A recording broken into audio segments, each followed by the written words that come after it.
Hi there, mates. Silverfire here today, and today we are playing uh, Henchman story once again. This is issue 5. Right now, I'm just focusing on the single path. I'm not certain how I would stream different paths and whatnot, so I will say this: bear with me if I travel across some same ground again. I probably just won't do commentary if I run into something similar.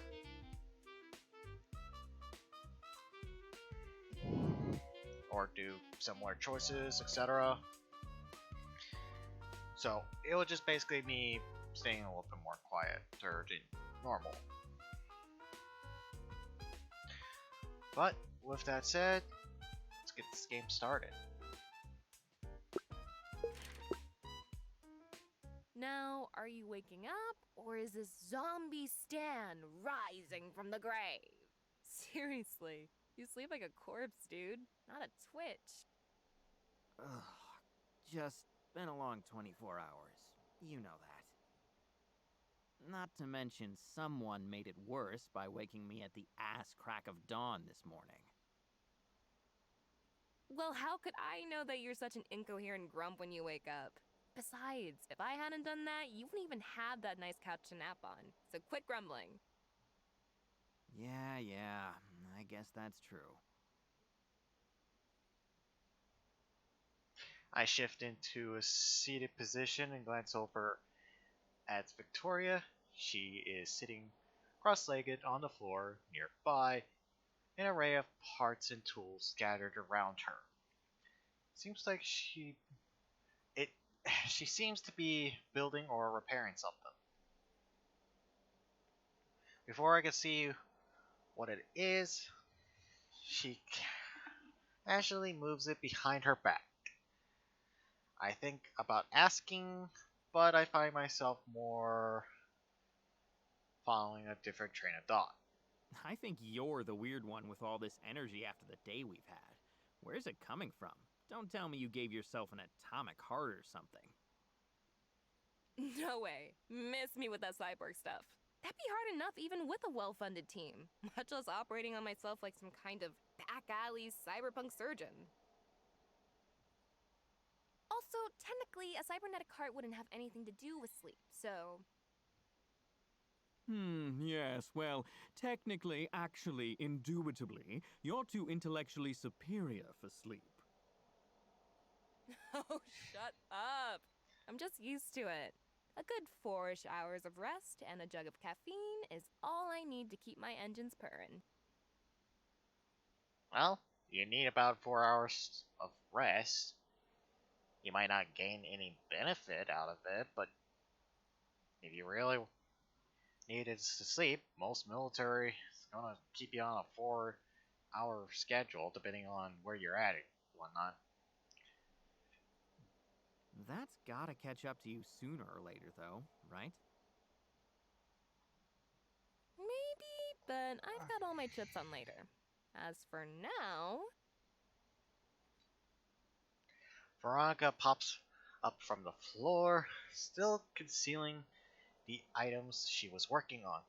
Briefly, she tries to sweep the remaining tools and parts under the coffee table with her feet. It doesn't really work, but I pretend not to notice. I hope you're feeling rested. Um. Because I've got something cool to show you. Come on. Okay. Veronica starts walking backwards, a spring in her step, and her hands hidden behind her back.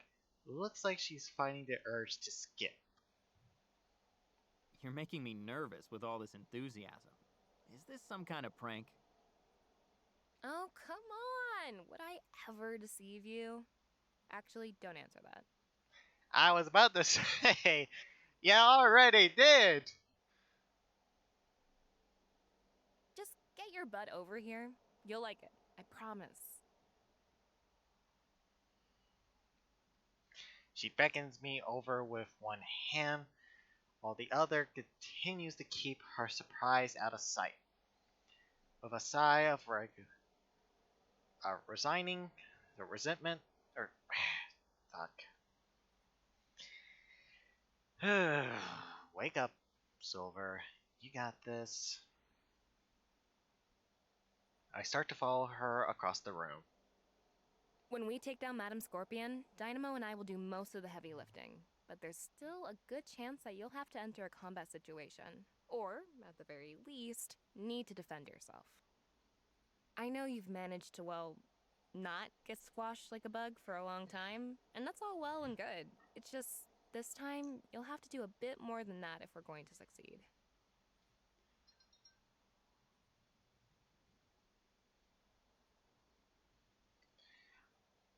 We continue. We come to a stop in the apartment's home gym. Its padding floor beneath our feet. Is this leading to a sweet martial arts training montage? Because if so, I have a few suggestions for the soundtrack. What are your thoughts on synthwave post-punk? What, in a day? Oh, hell no. Your footwork alone would take months to correct. You do this weird tippy-tap thing like an excited dog, and, well, it's a mess down there. Sorry, that sounded too harsh. What I mean is that we don't have the time to upgrade your software. So instead, we're going to upgrade your hardware. Close your eyes.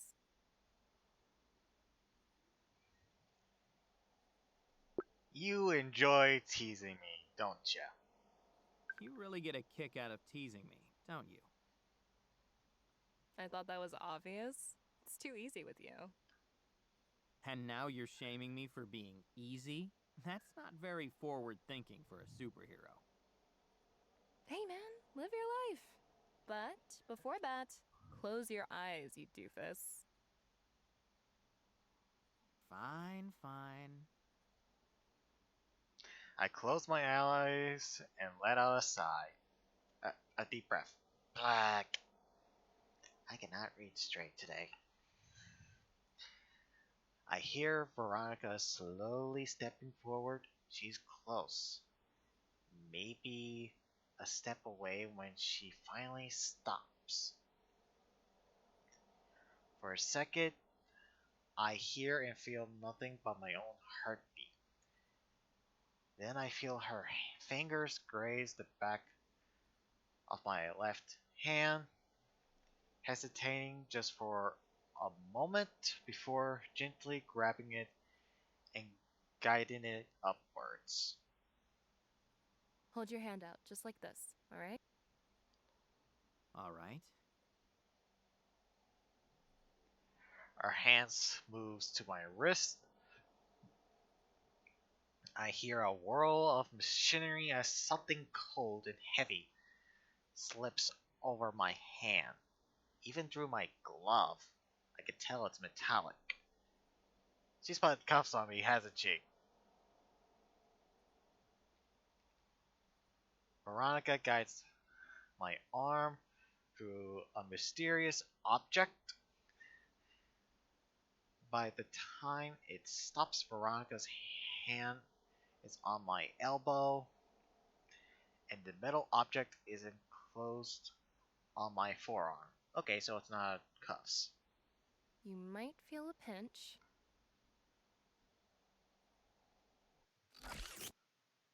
Suddenly, a metal object clamps down tighter. Thanks to Veronica's assurance, I resist the urge to flinch. Much. There. Okay, you can open your eyes.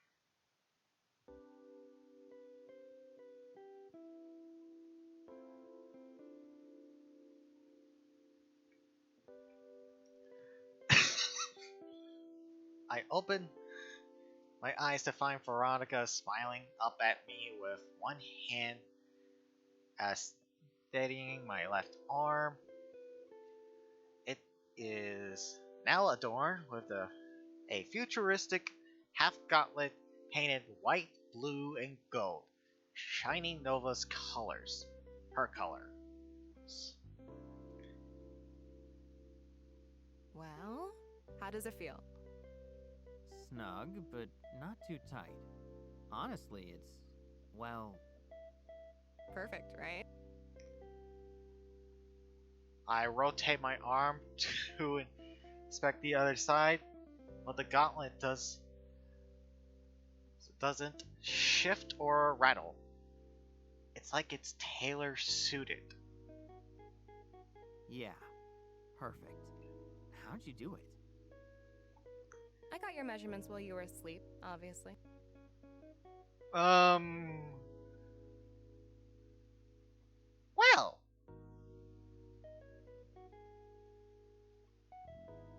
Right, obviously. I wonder what else other measurements she's got. No, bad, Silver, bad. She's a superhero. Stands as Henchman. She wouldn't do that. I don't think.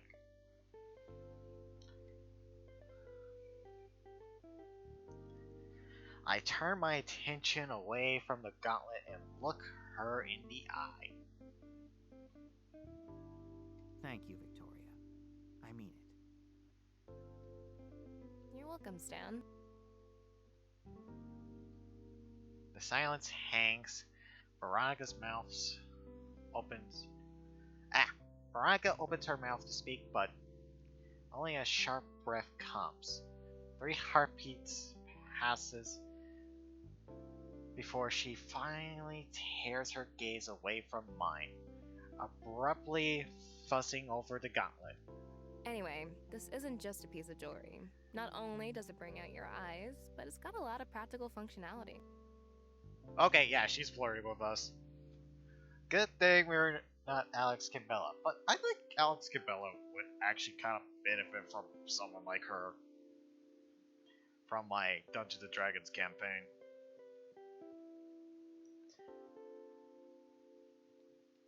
Here, let me show you. She grasps the gauntlet in one hand and my bicep in the other, raising my arms.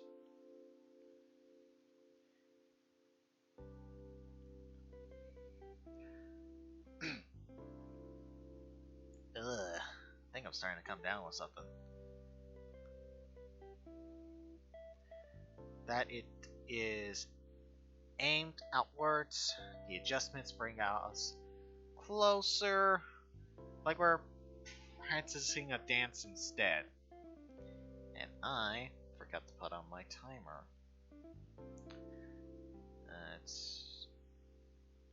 I guess I can start it now. I'll go a little bit later than normal, because I think I'm almost finished with this path that I'm on. So I might just run out the path, even if the timer runs out. First, always aim with your entire arm, not just your wrist or forearm, and try to bring it to eye level when you can. Like this. Now, when you're ready, quickly touch your thumb to your middle finger, then your ring finger. Okay. Got it. Middle, ring.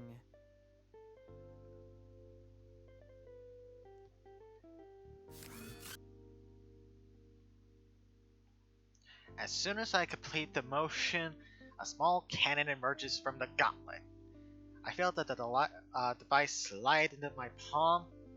I twitch a little in surprise, but Veronica steadies my hand. Holy shit. Is this like one of yours? It's closer to the one I had this morning than one on my suit, but it still packs a punch, so be careful. That mechanism in your palm is the trigger. When you don't need it, you can retract it with the same finger pattern. Same pattern. That's middle finger, then ring finger, right? I repeat the motion and the cannon retracts. Oh, cool! So we have a buster cannon. Oh god, I don't think anyone's gonna get that reference. There you go, just like that. You're a natural. She looks back at me, our eyes meet, and a silence hangs once more. This time I lose count of the heartbeats that pass before either of us can break it.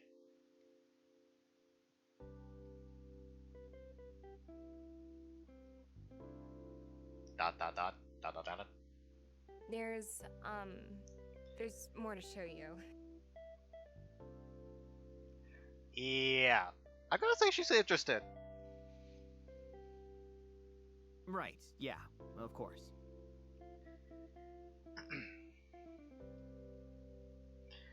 We break eye contact and each take a step back. So, this might be a weird thing to ask, but do you remember what we talked about during that tour of Lord Bedlam's lair? We talked about a lot of stuff, didn't we? Did you mean something specific? As we talk, I notice that Veronica deliberately back up several spaces, though I'm not sure why. Yeah, actually, it was near the start of the tour. You told me where you went to college, and then... And then we talked about your writing hobby, right? I still think it's cool that you'd give that a go, even if it's out of your wheelhouse. And even if you use the word orbs to describe your character's eyes in our SNS game. Oh, get over it. Eyes are round, orbs are round. It makes perfect sense. But anyway, do you remember the name of the book I tried writing? The really awful one? Yeah, it had the name of a moon in it, right? Something like The Lost Princess of Europa? As soon as the words leave my mouth, the gauntlet hums with energy, then flashes in light. A glowing blue shield bursts to life around it. Holy shit! Why do I have the mental vision? Why do I have the mental idea that it's like a medieval shield, or like the classic shield that you see in like comic books and stuff? Not the ones that are round, the ones that are kind of like has the round end and has the parallel sides with the flat top, except it has a pointy curve up. Why do I have that mental image? I don't know. Maybe it's just because I've seen way too many shields. I flail my arm out in an instant, as if shaking the shield right off of it. But it is futile. It's attached to the gauntlet, much like Madame Scorpion's energy sword is attached to its heel. In fact, it might be made of the same stuff. I move my arm up and down, examining the shield as it moves. It's semi-transparent, weightless, like a hologram. Cautiously, I reach out and give it a tap. It feels solid. It'll take a lot more than that to get through. Trust me. You couldn't crack this thing with a 50 cal. I mean, it would knock you right on your ass, but it wouldn't get penetration. Should block Scorpion's sword, too. Just say those magic words, and presto! Instant protection. And if you say them again... The Princess of Europa. The shield retracts back into the gauntlet. Cool! I have a magic shield now! Well, more like a sci-fi shield, but still, it's kinda cool. Wow, that's... I wasn't expecting it, but that definitely makes me feel a lot less, disposable. I lowered the gauntlet and turned to Veronica. I can't believe she whipped this up for me. Even if she had some spare equipment lying around to work with, it's impressive. More than that, it's just really nice.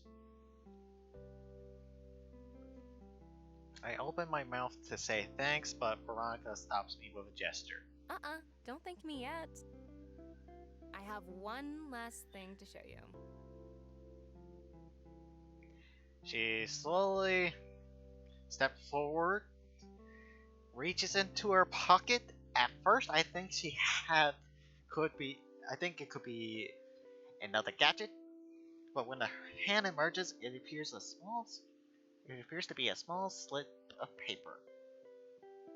It's a name tag. I know you don't really need this, but. She continues to step forward until she's as close as she was when she was teaching me how to use the gauntlet. Closer, even. Only then to show me what's on the slip of paper. A name tag with Stan written on it. I figured it was appropriate. She grins and peels off the name tag with a flourish and places it on my chest, right over the henchman identification number. Yeah, I guess it is. My eyes move up from the name tag, Veronica, and stop on Veronica. I don't even bother counting the heartbeats this time, but I do notice that her hand hasn't left my chest. I can't believe you did all this. And I really can't believe that you made the Princess of Europa the activation code for that shield. She laughs with a mixture of myth, uh, myth, and mischief. Come on, I had to make something mildly embarrassing about it after all that "let me tell you something" rookie crap. Besides, that was really the first time we met. I mean, sure, we'd seen each other on the job, but that was when I felt like we met each other. The lack of tranquilizers helped. Well, sure, but I usually don't talk about my writing hobby, and not just because it's, well, embarrassingly bad. It's just personal. Something that's mine as much as a secret identity. It helped turn me into who I am. But for some reason, I felt like I could talk about it with you, and you'd understand. Like we... Oh,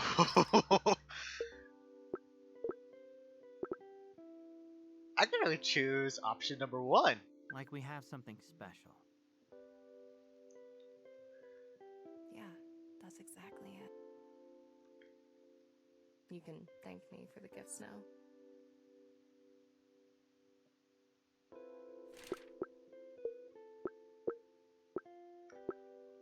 Yes, sir, you fool. I smile but say nothing. Instead, I slip my hand around her waist and gently urge her closer. Her lips part, her breath catches, and something sparks between those rosette eyes. What little distance remains, we close together and our lips meet in the middle. Yay! Stan! Way to go, Stan! Why am I giggling? I don't know. Maybe I actually have a superhero fetish. I don't know. And I don't care. My eyes shut as I revel in the feeling. It's magnetic. Like a jolt of electricity runs through us. That is pulling our bodies together. And we couldn't fight it if we wanted to.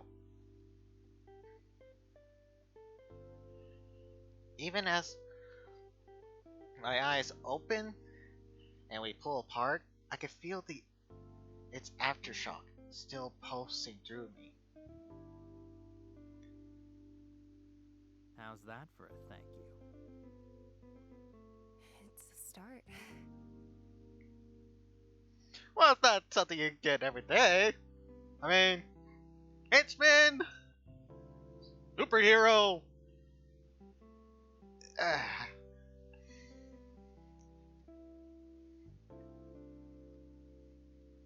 Once more, that magnetic energy begins pulling us together. Oh, wait, wait. Oh, I didn't ruin it, did I? Suddenly, Victoria stops, pressing her hand against my chest and shaking her head. Whew. Okay. All right. Just give me a second. Actually, a little more than a second. Sorry. Veronica gently pushes herself back, and I let her go, my hand falling to my side. Ouch! Oh, sure, of course. Veronica steps back, and we both take a deep breath. Shit, did I screw this up? You might have, Stan. You might have, or me, the player, might have screwed up. All right. Okay. That was wow, more than I expected. Sorry, my bad. I just felt something and... No, I felt it too. I wanted that. I still want it. She closes her eyes and takes a breath. When her eyes opens, there's a look there that I recognize. That patented, shiny Nova resolve. But for someone like me, my life isn't just about what I want. It hasn't been for years, and it may never be again. So I have to be careful about this kind of thing. I can't just jump in.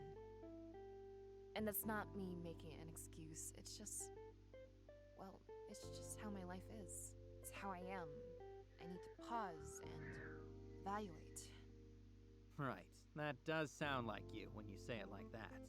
Not that you'd ever know from your carefree, impulsive lifestyle. Seriously though, it's cool. I can pause for as long as you need. I'll even have a recap ready for when you get back. It won't be that long, I promise. This isn't me stopping anything. Like I said, it's a start. I want this. She grins, mischievously, and I folds her hands behind her back, reluctantly sliding further away. But for tonight, why don't you try getting the hang of that gauntlet while I go prep for tomorrow? Okay? Okay. I wave the gauntlet around a little and shrug. I guess some practice would be good. I'd rather not blast my face off with this thing. I'd rather you didn't either. That would definitely affect our evaluation.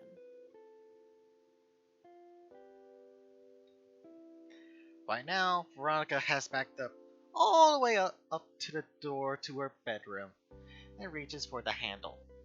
Victoria. I wanted to. She smirks. I know. Good night, Stan.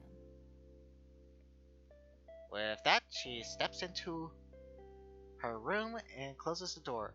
I take a deep breath and rub my temple. Damn, she is something.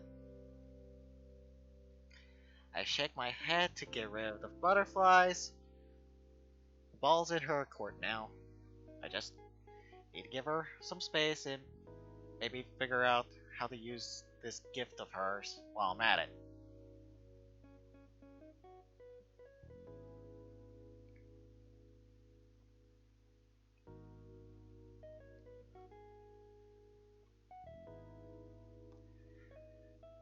Did I already read that? Come on, Stan.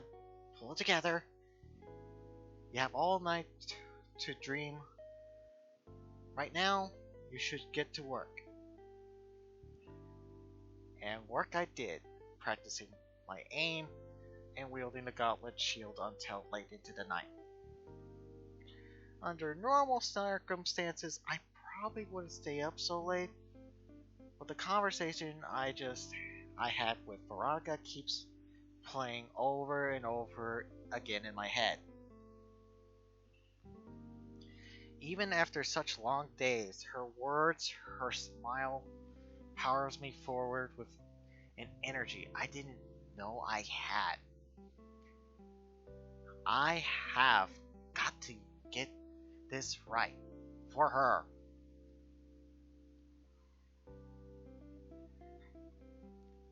I didn't bother checking the time when I finally collapsed back on the couch before I could set an alarm. I'm fast asleep.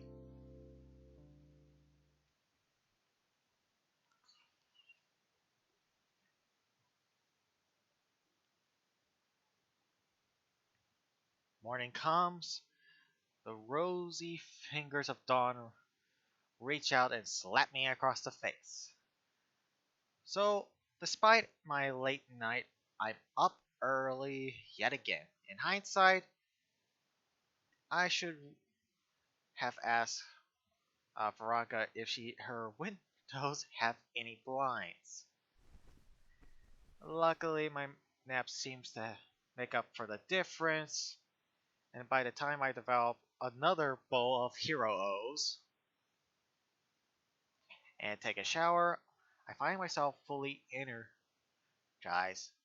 Not to mention a little uh pungent, a little less pungent. I pulled the shirt Veronica left me over my head as I exit the bathroom.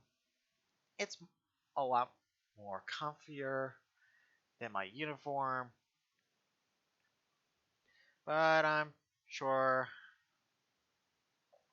why it says I'm not sure why it says Post Boy on it. Must be a band. Hey, nice shirt. I jump in surprise, nearly tripping over myself as I turn to face Miss Dynamo, who's leaning against a nearby wall. Out of instinct, I take a cautious step backwards. Easy there, sunshine. No need to be so jumpy. Isn't there? Because yesterday, well, What about yesterday?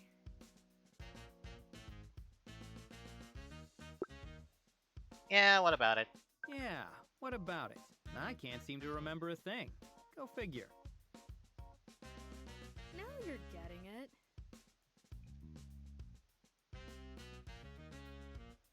So that's really it then? You're over it? I'm not gonna turn my back and get stuffed into a mailbox when I least expect it? Only for fun, not spite. I save my real blacklist for people who do the wrong thing on purpose, like a certain arachnid. As long as you do the best you can and stay true to you, your ass will be postage free. Uh, oh. Wait, are scorpions arachnids? No.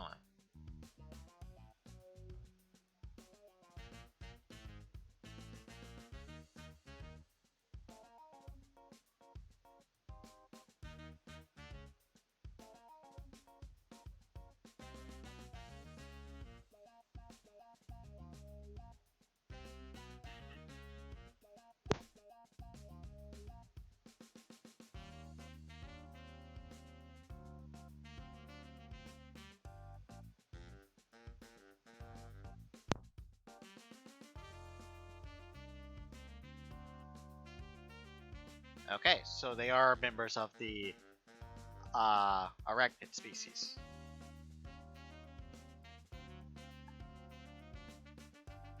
Oh, jeez, I really need to read a little bit more. Just don't go thinking it's because you're special or anything. I forgave Captain Commander, and he tried to impale me with a flagpole when he was being mind controlled. Nova just really trusts you, that's all. I've run through brick walls for that little nerd, even when she didn't want me to. So if you let her down, it won't be a mailbox or dumpster you end up in. It'll be a volcano. Noted! Oh, good. That's reassuring. That's just what a budding relationship needs, I think. The looming threat of someone with godlike powers sending me straight into the Earth's core. If it doesn't go well, better keep things discreet for now. Dot dot dot dot. So maybe you can settle this. Is his name... Oh, see, Captain Commander was what he called himself before being mind controlled. Now he's Captain Commodore. That's where all the confusion comes from. Or is it the other way around? Or, wait, was it the other way around? Ah! Oh, hey, you're here early. Veronica steps out of her room with a laptop. And I do have that on mute. I do. An other stuffed binder, which she places on a nearby table. Hey, I'm always punctual, ain't I? Only if we're going by Dynamo's standard time. Seriously, did you just come here to intimidate Stan again? No, we just had a nice chat. In fact, we're getting along famously, ain't we, Sunshine? Before I can respond, I hear a whoosh and feel a finger poke at the side of my head. Even a teasing tap like that sends me stumbling. By the time I recover, Dynamo is popped up against a pillar, grinning impishly. Sorry. Yeah, like a secret lair on fire. Good! I knew you two could learn to coexist. And how about our other friend? Did he behave himself? Yep, just followed me around in his usual creepy silence. Dynamo jerks a thumb over in the direction of Veranga's workbench, where Shiny Nova's suit that had been left with her yesterday stands like a statue. Don't tell me you're gonna get on me about giving it a voice too. I gotta admit, it might be useful. And awesome. Just imagine, you're out in the field, and suddenly... Listen, you're looking right schmick out there, but me power's at 50 bloomin'%, so be a mite and give me a charge, yeah?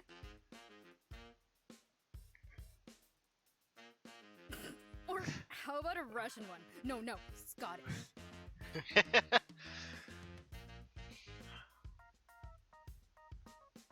Hey, comrade! I'm at 50%! Mind giving me a boosting charge? Yeah? Scottish. I can't do a Scottish accent for the life of me. I used to, but not anymore. You know, I think you two might be worse when you're working together. And my suit won't be getting a voice no matter what the accent is. At least not until we've taken care of the matter at hand.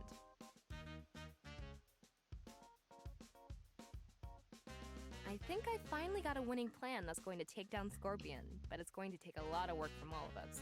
So focus up. Though first, I need some coffee.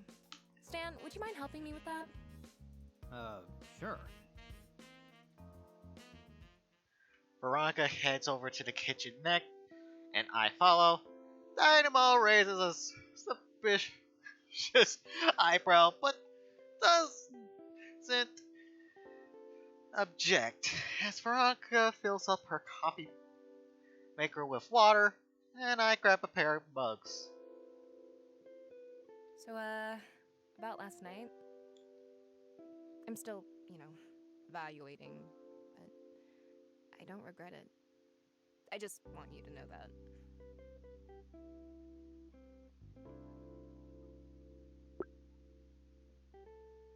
I don't either. Good, because I don't either. Oh, I can tell. got a little pep in your step. Does PEP net me any points in the evaluation? Because if so, I've got more where that came from. I can neither confirm nor deny the inner workings of the process, but we'll see. Just let's try to keep this to ourselves for now, okay? I promise we'll talk more later, but for now, there's still a lot to do, and She cast a knowing glance in Dynamo's direction, and I nodded understanding. Yeah, I get it. Take your time. I'm not going anywhere. Wow, Stan's at least this version of Stan, is a outright decent guy. Way to go! Soon enough, the coffee is ready, and we return from the kitchenette to find Dynamo picking up one of Veronika's work bitches and setting it gently down in the middle of the apartment. Apparently, this is standard procedure because Veronica doesn't even acknowledge it. Okay. She just sets about getting her laptop hooked up to something and spreads out the sheets of paper from her binder across the table.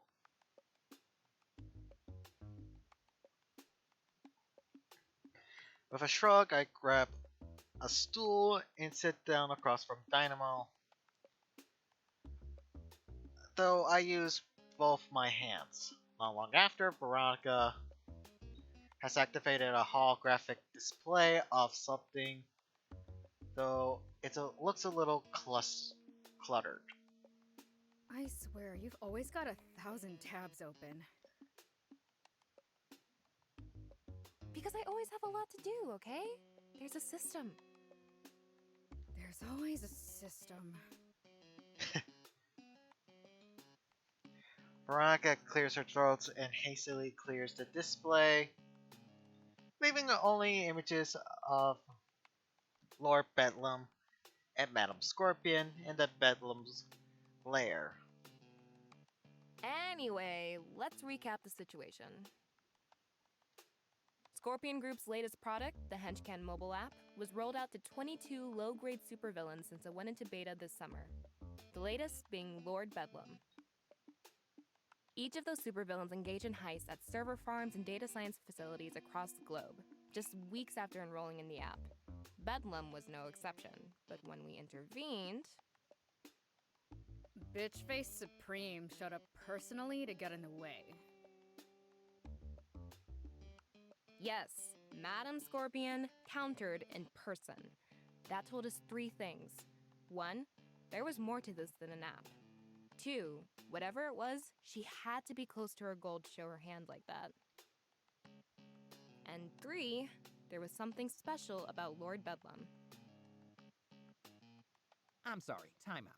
Did you say there was something special about Lord Bedlam? The same Lord Bedlam that robbed a pet store last month. That's exactly what I said, which is why Little Miss Super Spy over here decided to investigate in person. After doing a little financial sleuthing, of course. She gestures to some papers that are spread across the table. Receipt, tax information, all leading to Lord Bedlam. Wait, a villain has to pay their tax? What? Why would a villain pay tax?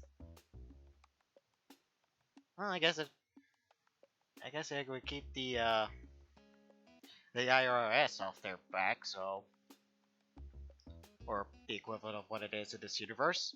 That's how I knew he was building something. I just didn't know what or where. Luckily, Scorpion was using Henchman to reload his roster, and you know the rest. Right. So she used him to build the world's largest, most evil custom PC in existence. She stole a bunch of data, and she's crowdsourcing henchmen. How is it all connected? I wasn't sure either, not until I was around her long enough to confirm something about her. Remember that important little detail I told you yesterday morning? Her powers? Her powers? Exactly. These are all tools that she can use in perfect harmony with her own superhuman abilities. Before I was able to see her operate up close, the idea of her cerebral superprocessing was just a theory. Most of her abilities were. She rarely steps into the limelight, and when she does, she leaves a smokescreen.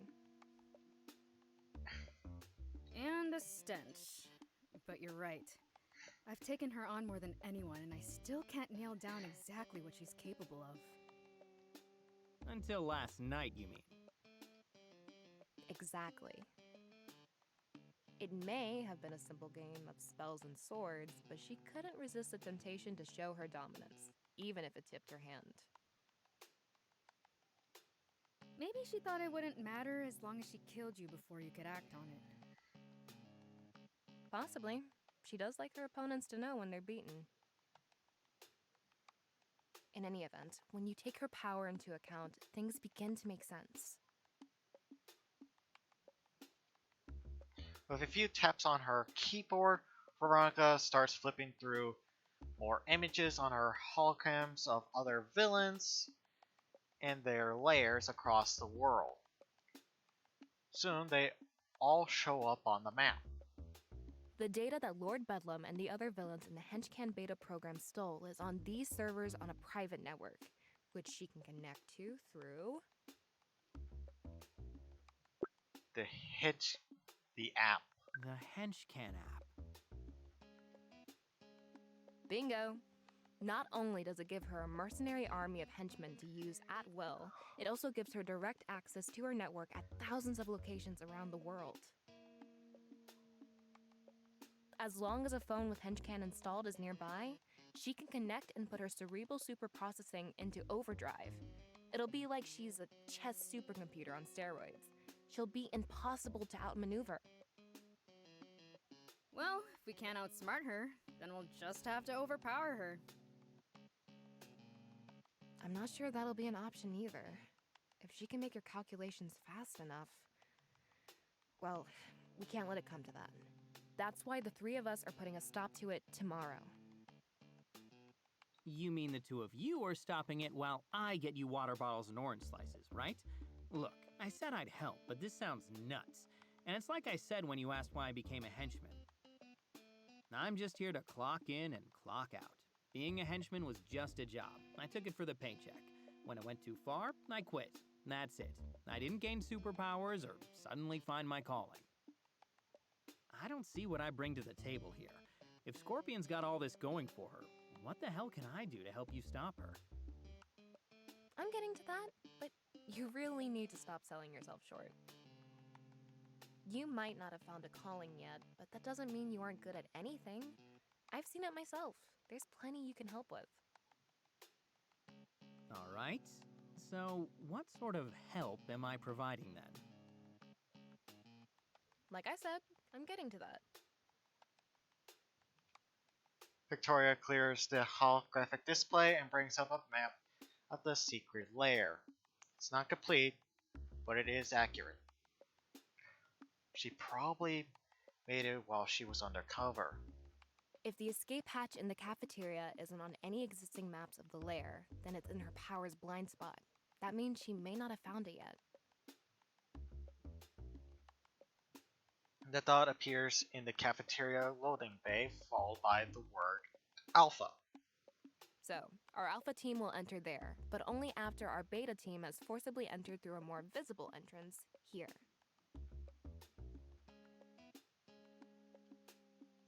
A dot appears in the main entrance marked as Beta. Beta's goal is to destroy all the transports. What are they called again, Stan?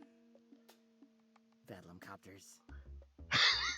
Wait, they're actually called that? That was the joke early on, wasn't it?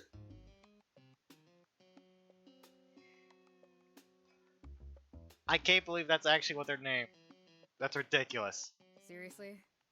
Well, they can't be that dangerous if they're named after that dweeb. But they can still fly, so we need to neutralize them to prevent any escapes. Luckily, their exit in the roof of the chamber is a perfect entryway for an airborne incursion. Beta Team's job is to bust through that exit, destroy or disable the, Bedlam copters, and then engage the inevitable reinforcements. Meanwhile, Alpha Team will covertly enter through the cafeteria and fight its way to the supercomputer chamber. A swarm of red X's move across the base to the main chamber, while a green light wounds its way through the halls until it reaches the supercomputer. Once there, Alpha Team will upload a malware package to the supercomputer that should get the whole network stuck in a loop. At least, I hope. I just finished it last night, so testing hasn't been robust. So we only get one shot at this. Perfect. But if it works, then it should give us a chance to incapacitate Madam Scorpion and escape. That's what I like to hear. Only problem is, why is my team Beta Team? I should be Alpha Team this time. That's bullshit. How do you know you're Beta Team? I never said you were. It's the Smash Shit team, and the other one is Sneaky Cybercode team. It's not hard to do the math. Fine, you're right. Alpha Team is Stan and I, and you're... Just say Dynamo for God's sake. Okay, you're just Dynamo then. But one other thing, and don't be mad. Why aren't we getting other help for another super? That way we have two for each team? If Scorpion shows up, you briefly engage and then retreat. What? Why? Because until we take down that system, she's too dangerous. And she's fought you before. In fact, she's gone out of her way to fight you. It sets off alarm bells, like she's counting on your interference.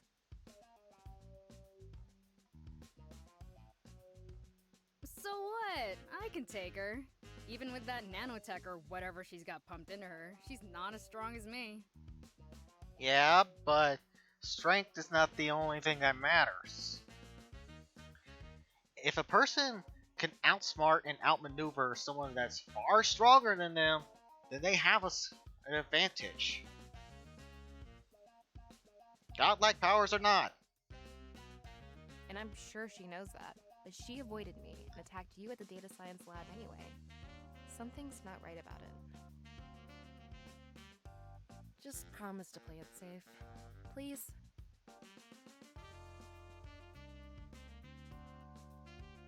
Well, if we're going off by data and assumption, she would be on camera more, showing a lot more of her moveset. And assuming that you do get some spotlight, might not be as much as Dynamo. So, in her opinion, she would have a better advantage against her than you. Don't give me the puppy look. Fine. I'll be careful, alright? I mean, it's what I would do if I was in the villain's shoes. Use my advantage against my enemy. And make sure as hell not to give away my plan.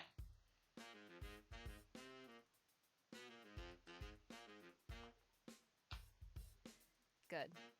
Then that leaves Stan and I as Alpha Team.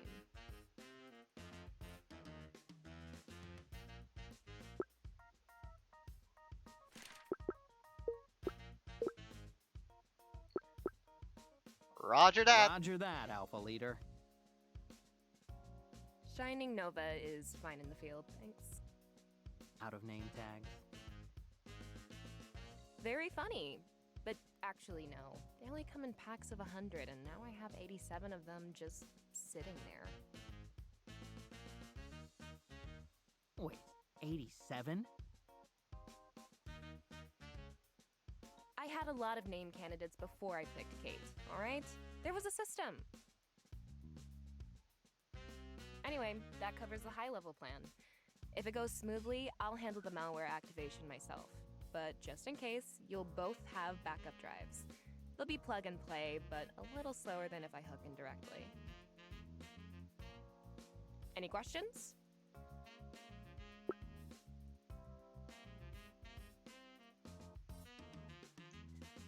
What are our odds? What are our odds? And be honest, I'm used to really bad odds. Of course, I'm not used to beating those odds, but hey. With you here, I'd say 60-40. I know that doesn't sound perfect, but I don't think we've ever been better than 50-50 with her. This is the best we're going to get. Screw that. We're at least 98 to 2. And I'm only giving her one of the two because of the whole computer brain thing. And how do I figure into those odds? You're the other one. Ouch!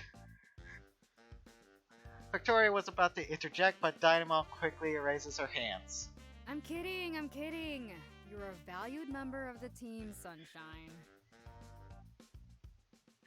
I'm really feeling it from you. I feel like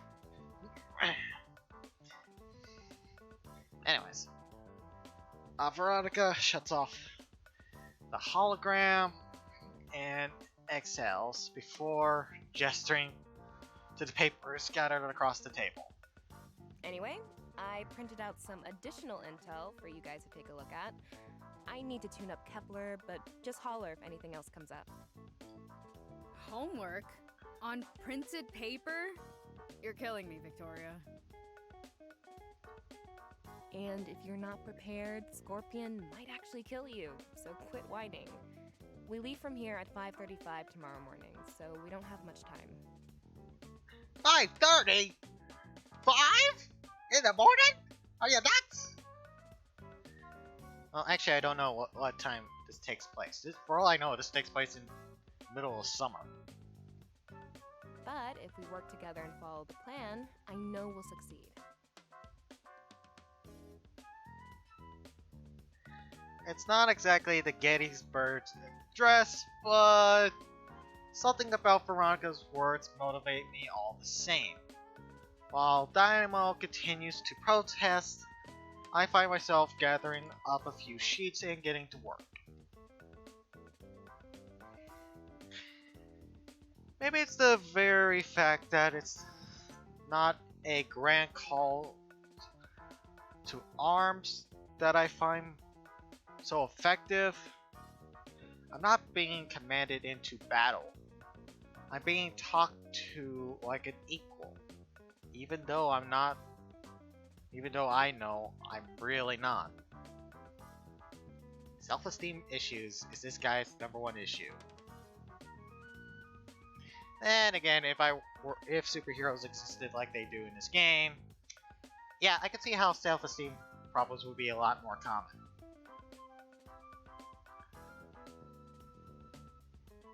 A lot more common than they are now. The three of us split off to different corners of the apartment, and time flies as we set about preparing. Veronica works quietly on her suit.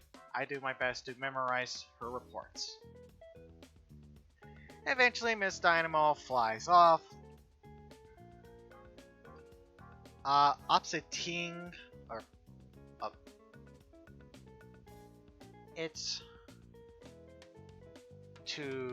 it is to go on patrol for a while to throw another red herring out there.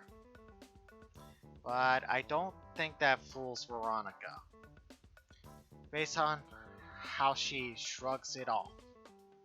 She probably expected it.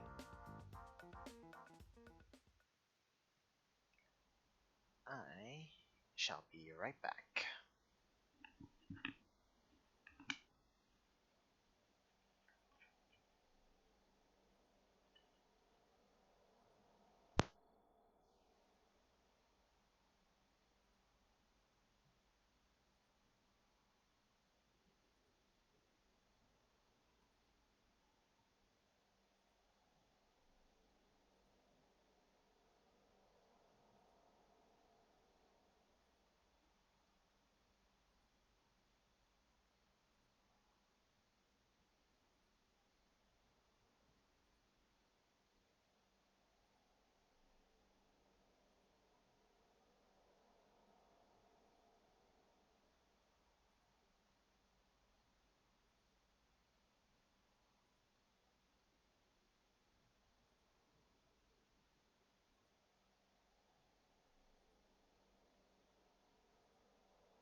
When my eyes started to hurt from reading, I washed my uniform and stuffed some cereal down the gullet and practiced some more with the gauntlet Veronica gave me while she puts her suit through its paces. At first, the weightless of the shield drew my brain in for a loop, but I'm getting the hang of it now, as much as I can get a hang of anything with all these butterflies in my stomach.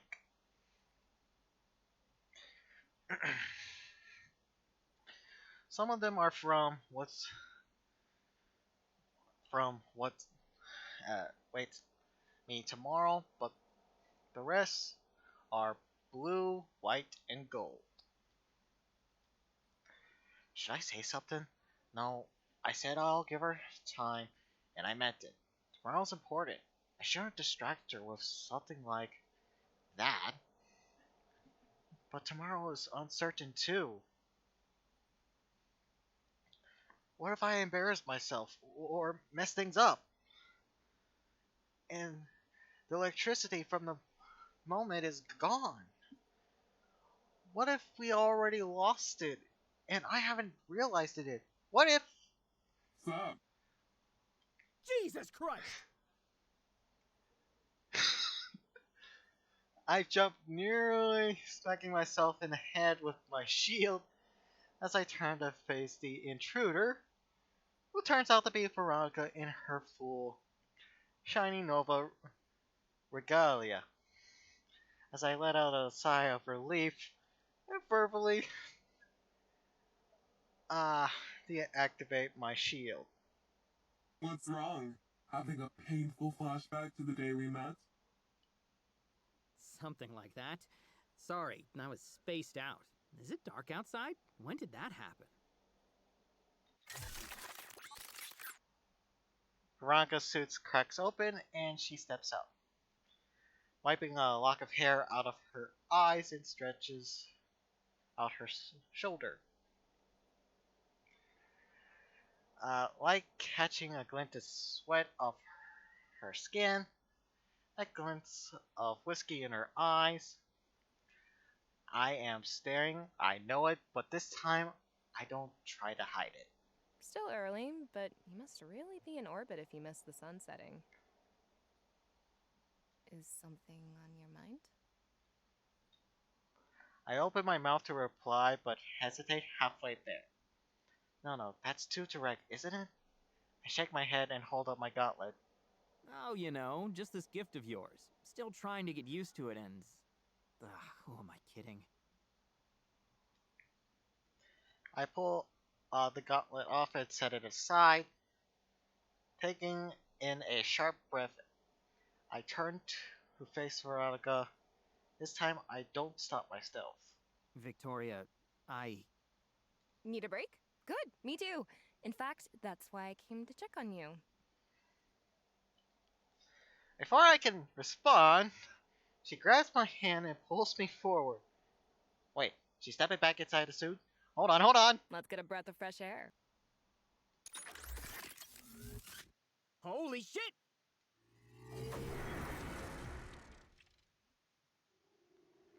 My feet leave the ground and we rocket upwards. My eyes are forced closed as the night air whips across my face and my stomach drops so fast. It is as though it's been left behind entirely.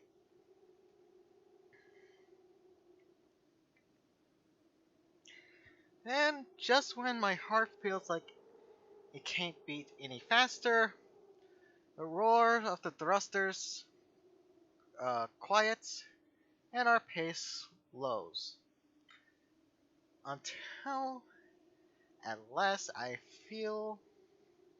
feels like we come to a stop.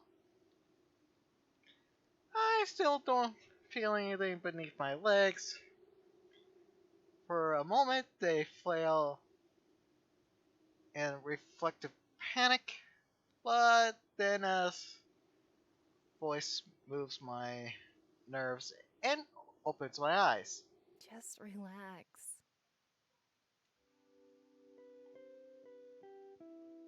I've got you. You okay? Yeah.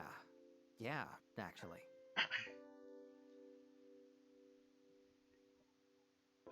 Are you? You're looking, a little exposed. Of course I am. I'm still in the driver's seat. I just cracked the window a little. So you've done this before. Oh, hell no. This is a first. It does seem a little risky for you. Yeah, but I want to take risks with you.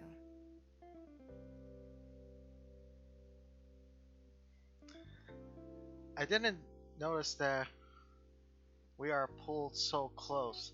Our lips meet, and all my senses are overwhelmed by that surge of electrical and even more potent than before. When at last we part, we don't need to speak. For a long moment, we just hold close to each other, floating silently among the stars.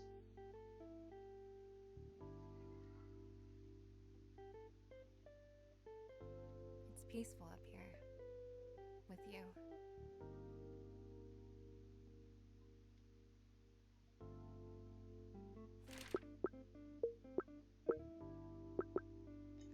Not as beautiful as you. It's beautiful, but it can't compare to you. You cornball. Cut it out. But I was just about to dust off my poetry skills. Oh, Victoria, I could compare thee to a twinkling star. I could drop you. Right now. Nah, you'd miss me too much. You'd catch me. Yeah, I would. I promise. Just as long as you promise to hold on to me. I will. Promise.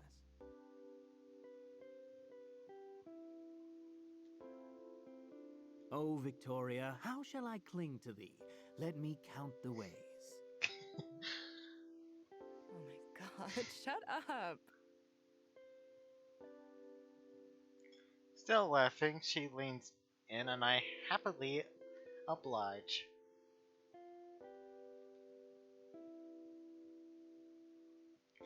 And so we drift through the starry night, filled with clouds, with lightning for who knows how long. Can't say I've been keeping track. I kinda lost all concern for time. But I know from the moment she took my hand to the moment we, uh, we at last drift to sleep, entwined together in her bed. Oh boy. It'll be a night that lasts forever. For both of us.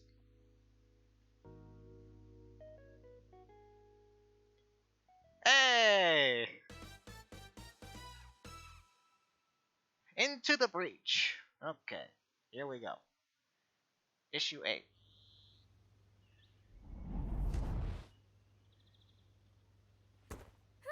Look at that! The ground didn't even crack. I told you I could do a stealth dive from that height.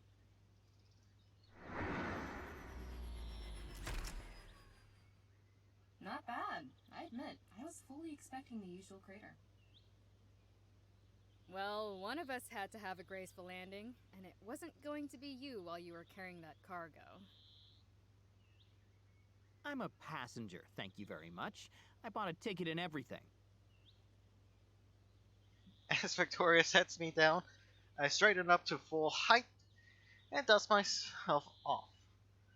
Trying to puff out my chest a little, it does nothing to remove the shit-eating grin on Dynamo's face. If you think he looks like luggage now, you should have seen him the first time. Gee, thanks for the backup. And for the record, I was perfectly composed up until that dive. Why did we have to do that from so high up anyway? Tracking. Best way to get in undetected. Fly high, dive fast, land quiet. I usually heard you fly low, but I could be wrong. But ain't nothing gonna be quiet about this next part. But it will be careful, right? Yes, shining stick in the mud, I'll be careful. Frankly, I'm more worried about you. You're the one with the escort mission, and those are always the worst. You sure you don't need a minute to review? Victoria tilts her helmet in my direction, and I swear the lights on her visor blink as if she is winking. Nah, I think we're on the same page. Oh yeah, same paragraph even. Think we could get it down to the same sentence? Depends on the wording, but I'm sure we could find one or two that we're in sync on. What in the hell are you two nerds even talking about anymore? Oh, just an inside joke. You know, from, All the research we did last night. Lots of intel, lots of reading, verbs, adjectives, all sorts of interjections. Boring stuff. dead boring. You're lucky you snuck out early. You'd have hated it. You know something? I don't doubt it. You two are so freaking weird. Raga and I share a glance, and I can practically see the playful grin lingering somewhere behind that helmet. Well, whatever. If you're ready to get this party started, then so am I. Let's do this already. Roger that. Go raise some hell. When don't I? See you on the other side, sister.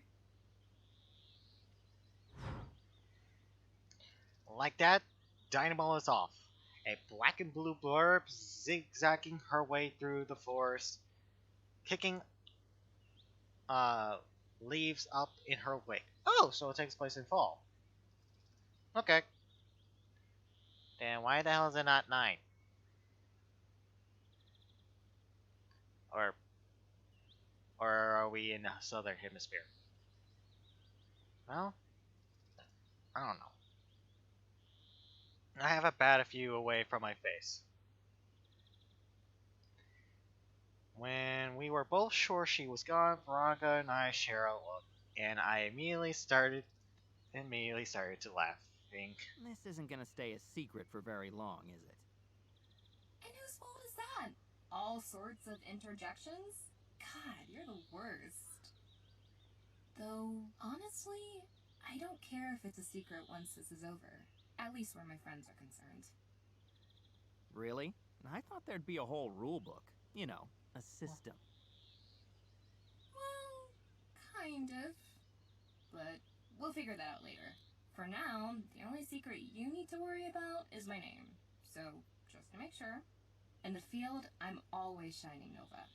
Got it?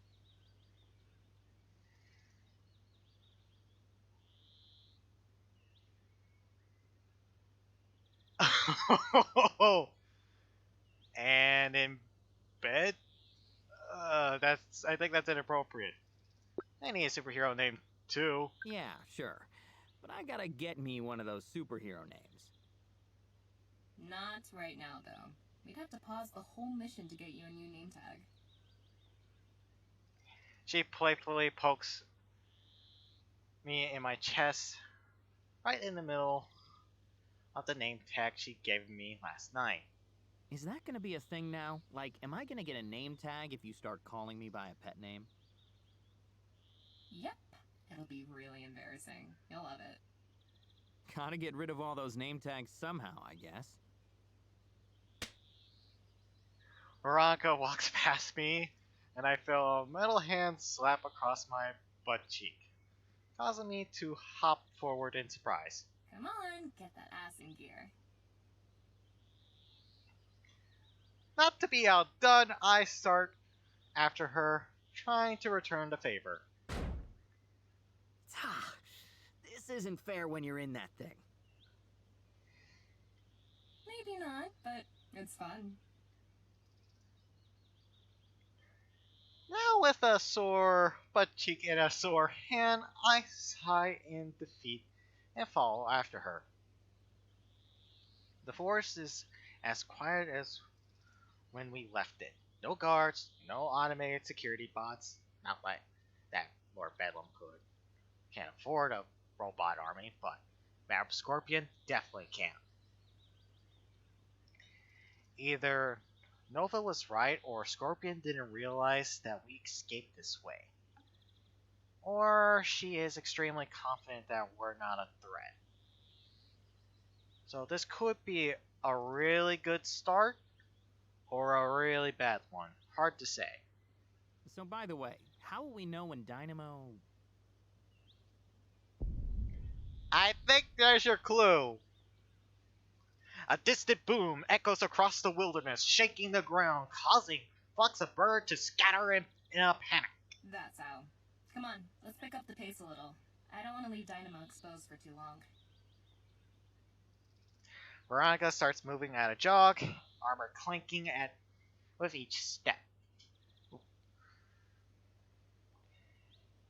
Before long, we reach the very same door that we used to escape. Steel sealed from the inside, and still unguarded. Without hesitation, Veronica forces one of her suit's beams weapons on the entrance and activates it, quickly melting through the steel around the door until it falls forward with a thud. Entrance is clear. Go ahead, I'll watch your back. Just watch it, huh?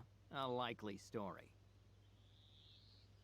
Slowly, I start sliding towards the door, making sure to face Veronica the whole time, to keep my posture protected, but this strategy only makes her laugh. You know I'll tag that other cheek eventually. You can't keep this up the whole time. Watch me. I can get through these halls backwards any day. I point to my eyes, and then her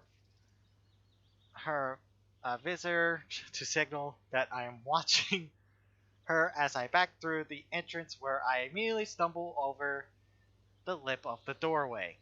That didn't count. Still not in the halls yet, technically. With a sigh, Veronica follows me through the breach, and we slip through into the darkness together. Fun. I squint, trying to adjust to the low light, and soon after that, I wrinkle my nose. Jesus, it's so musty in here. Is that new, or have I just gotten used to it? Add that to the reasons why quitting was the right call, I guess.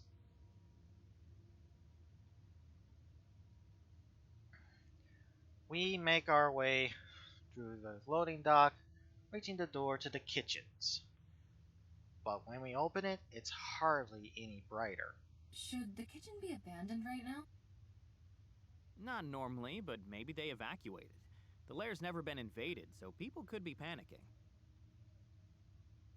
Slowly, I creep forward through the kitchen. Not that it does me a lot of good, with a suit of mechanized armor that's clanking right behind me. But it is instant, I suppose. When we reach the cafeteria, I am surprised to find that even the room is dark. Okay, either Miss Dynamo shut down the lair's power, or... You fools! I shield my eyes as the lights turn on, while Shiny Nova snaps her to attention, weapons ready. You've fallen right into my trap, you little shits. Like a lamb liver into a deep fryer. I knew I'd find you here. No one else could figure out how you escaped, but I knew. Chef Antonio always knows.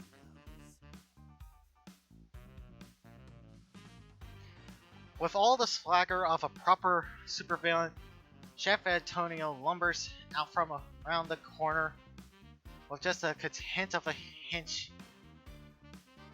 in aprons, hairnets raised up from the tables they've been hiding behind. I didn't realize that we had such a big kitchen staff. Yet, even with their numbers, it's hard to take them seriously when they are brandishing ladles and frying pans. Hey, never underestimate a ladle nor a frying pan. Those things can still hurt. Figured you might have escaped this way before. I could tell that someone had been through my kitchen. The question was, would you be stupid enough to trespass through my domain not once, but twice? No one could be that stupid, could they? And yet, here you are, twice as stupid.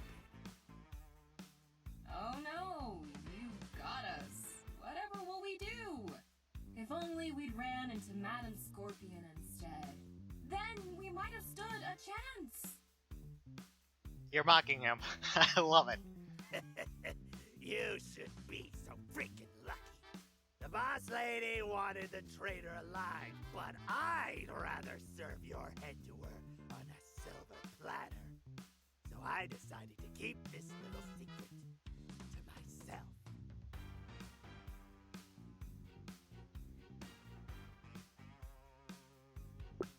God, you're dumb. God damn, man. You really are dumb. I mean, I knew that beforehand, but this. What? What did you just say? I said you're dumb. You're as dumb as a bag of potatoes, and your food sucks. What? What? You're dead! You hear me? You smart-mouthed little shit stain! You're dead! Good job. Way to go, Come. Don't be too impressed. It's not that hard. Plus, he hates me, remember? Still, the others will be uncoordinated without orders. Just keep them busy, and I'll handle the rest. With an unintelligible battle cry, Chef Antonio charges forward as Veronica takes off towards the kitchen staff. Unsheathing my baton and raising my gauntlet, here we go. I ready myself as the villainous chef lumbers forward, picking up steam like a truck that lost its brakes. Only now do I realize just how big the man is. A lot bigger than me, that's for sure. And has some of that, and some of it that is definitely muscle. So I'm sure betting that he's stronger too. And he is heading right for me. Well, shit.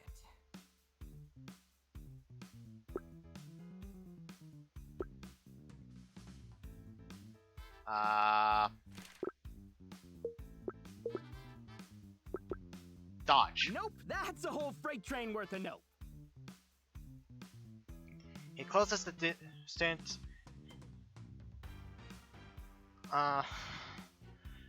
As he closes the distance, the enraged chef lowers his shoulder, but at the last possible second, I leap out of the way. Hold still, damn it!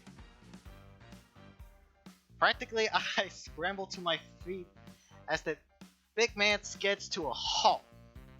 It takes long enough for him to completely stop. Christ, he has some momentum there. If I had hold my ground, I would have been flattened. Definitely the right call to get out of the way. But just avoiding him is only delaying the inevitable. I need a way to take him down. I used to be a big deal, you know. The creme de la creme. King of the freaking castle. Then those good-for-nothing inspectors came along with their health code violations and risks to public health and safety. Well, you know what I have to say to that? Da-da-da-da. Baloney? Bullshit, that's what! Bullshit upon bullshit, a whole mountain of bullshit. But I knew the truth. They were bought and paid for. They had to be. It was those sniveling little weasels and Mama Mozzarellas. They put them up to it. And the funny thing, one of those health inspectors, he looked an awful lot like you. I bet you're family, ain't you? I bet you were in on it. You know, I want to deny that, but if you came up with that whole theory in the first place, then I don't think I've got much hope of convincing you otherwise. So hey, if it makes you feel better... It was me, Antonio. I'm the one behind it all. That health inspector, a clone from another dimension that I controlled with my mind. And Mama Mozzarella? Why, Mr. Giamatti, I am Mama Mozzarella. I knew it! I knew it was you this whole time! Well, at the very least, I could check both identity reveal off the old bucket list before he reduces me into a chunk meat sauce. Man, what's wrong with me? I can't help but antagonize this guy. I probably deserve this beating, but I can't afford it. Not now. I got more important things to deal with, so somehow I gotta find a way to beat him. To do that, I need to neutralize his strength. I need him... Then I need to hit him with everything I got. I need to...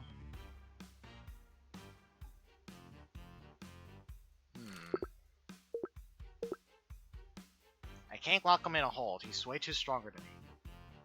And I think I would just run out of stamina if I go for the second option. Would he predict the same thing that he did to me, though?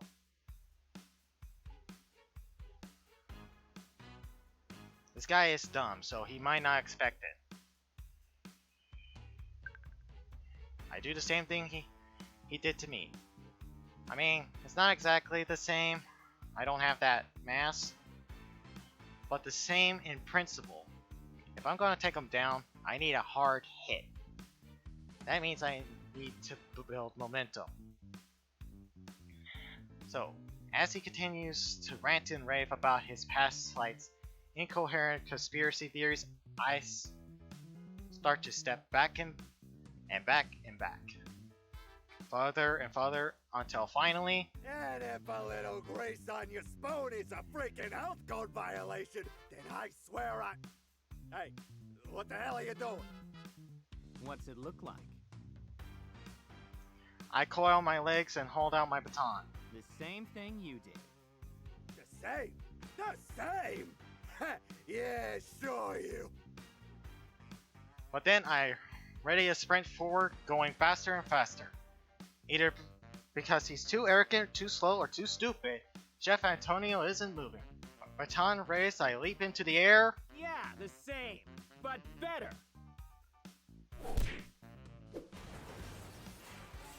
And swing as hard as I can with both hands, slapping the weapon right into Antonio's nose. But the momentum is so great that it doesn't stop there, flying forward for several feet before my feet finally hit the ground. Only after a few moments of skidding and scrambling, I do the last coming to a halt and turning around, just in time to see Chef Antonio stumble and fall like a felt Sineta. You little shit. This a bunch of below. For And the he's out for record, the count. all your food really was the same. It all tasted like shit. Now I'm kinda hungry though, not gonna lie.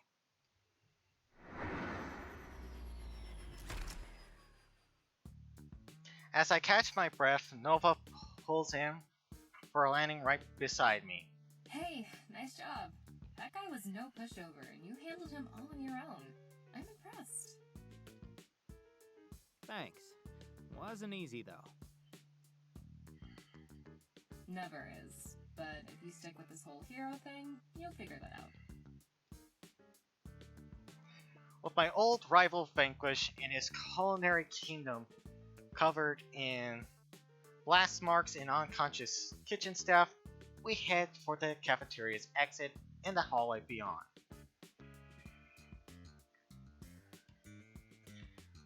With the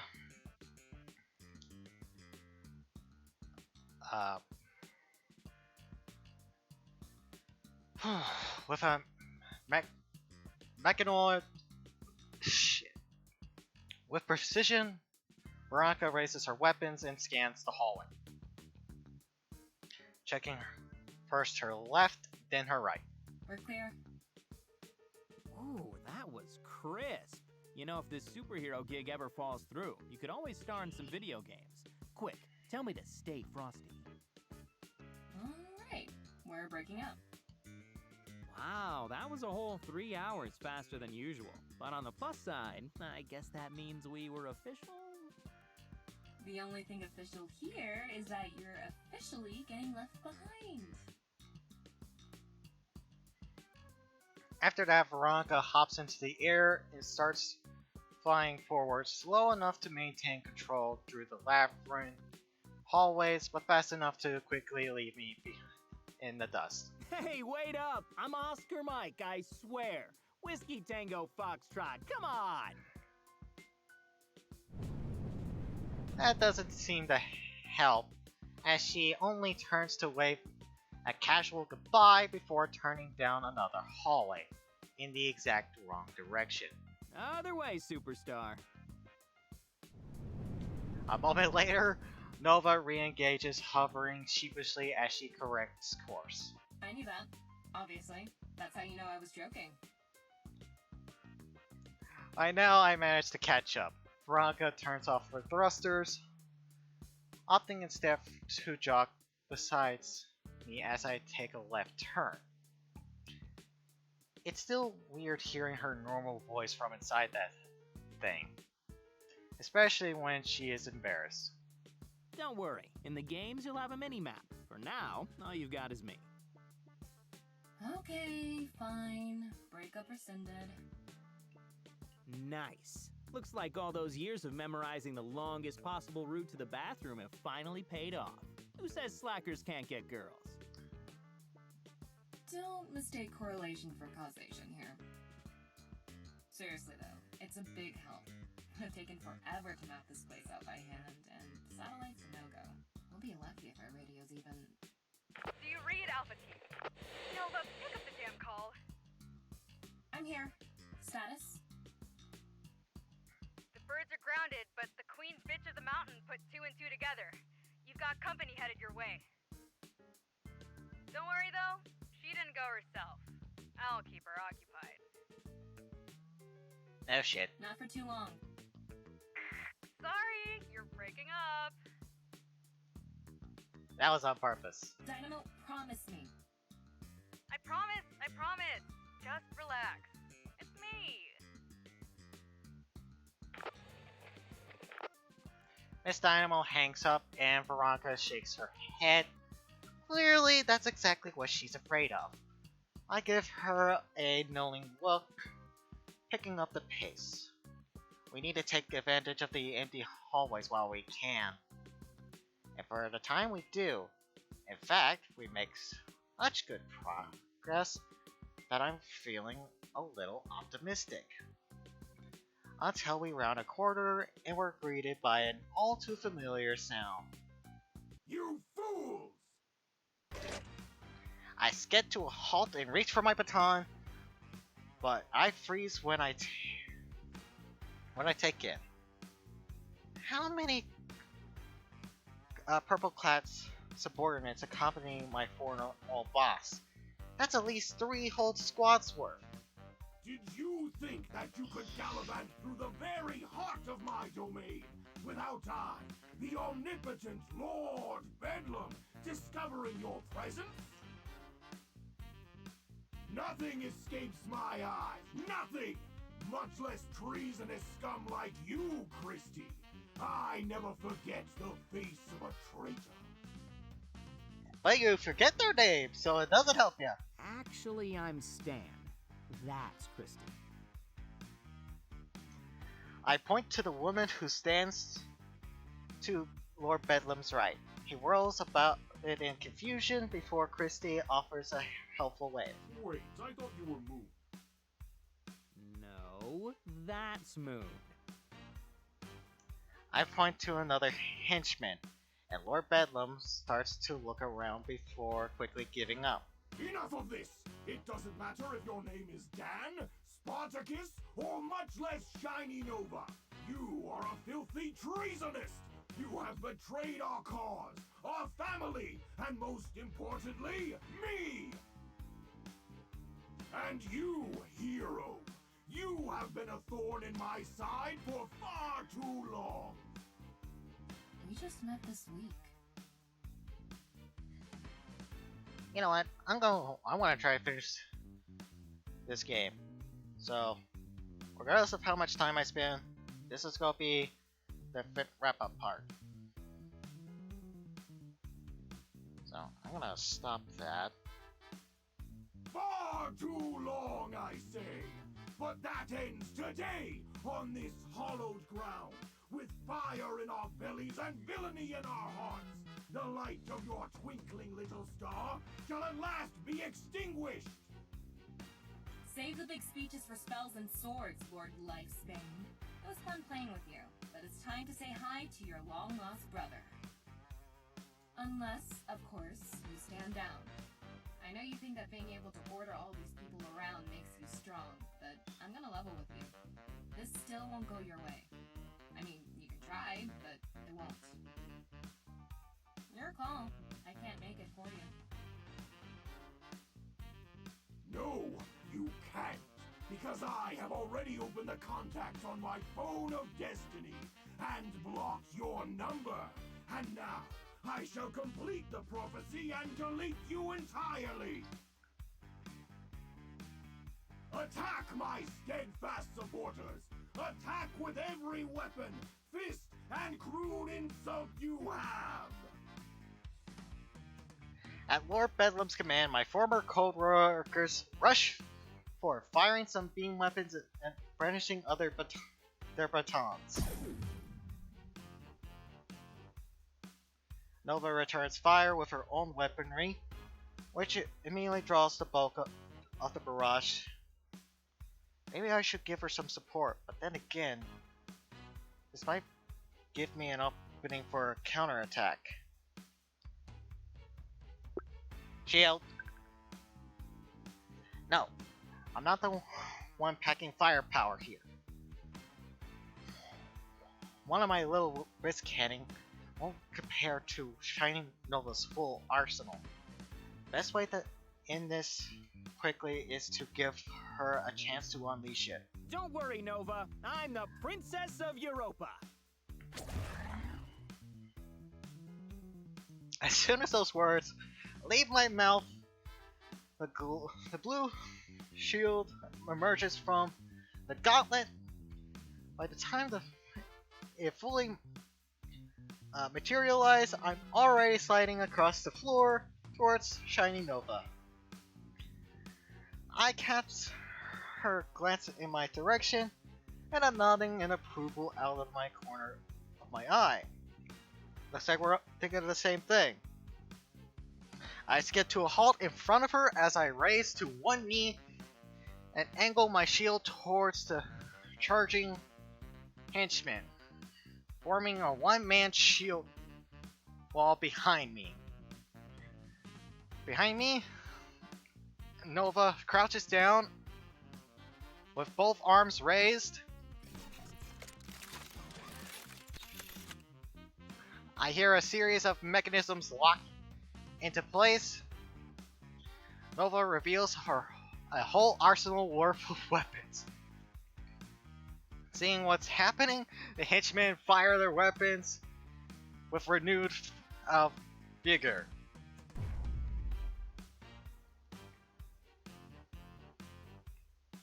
But what doesn't miss entirely collides harmlessly with my shield, leaving Nova free to aim and brace herself for a completely unabated. Just remember, this was your call.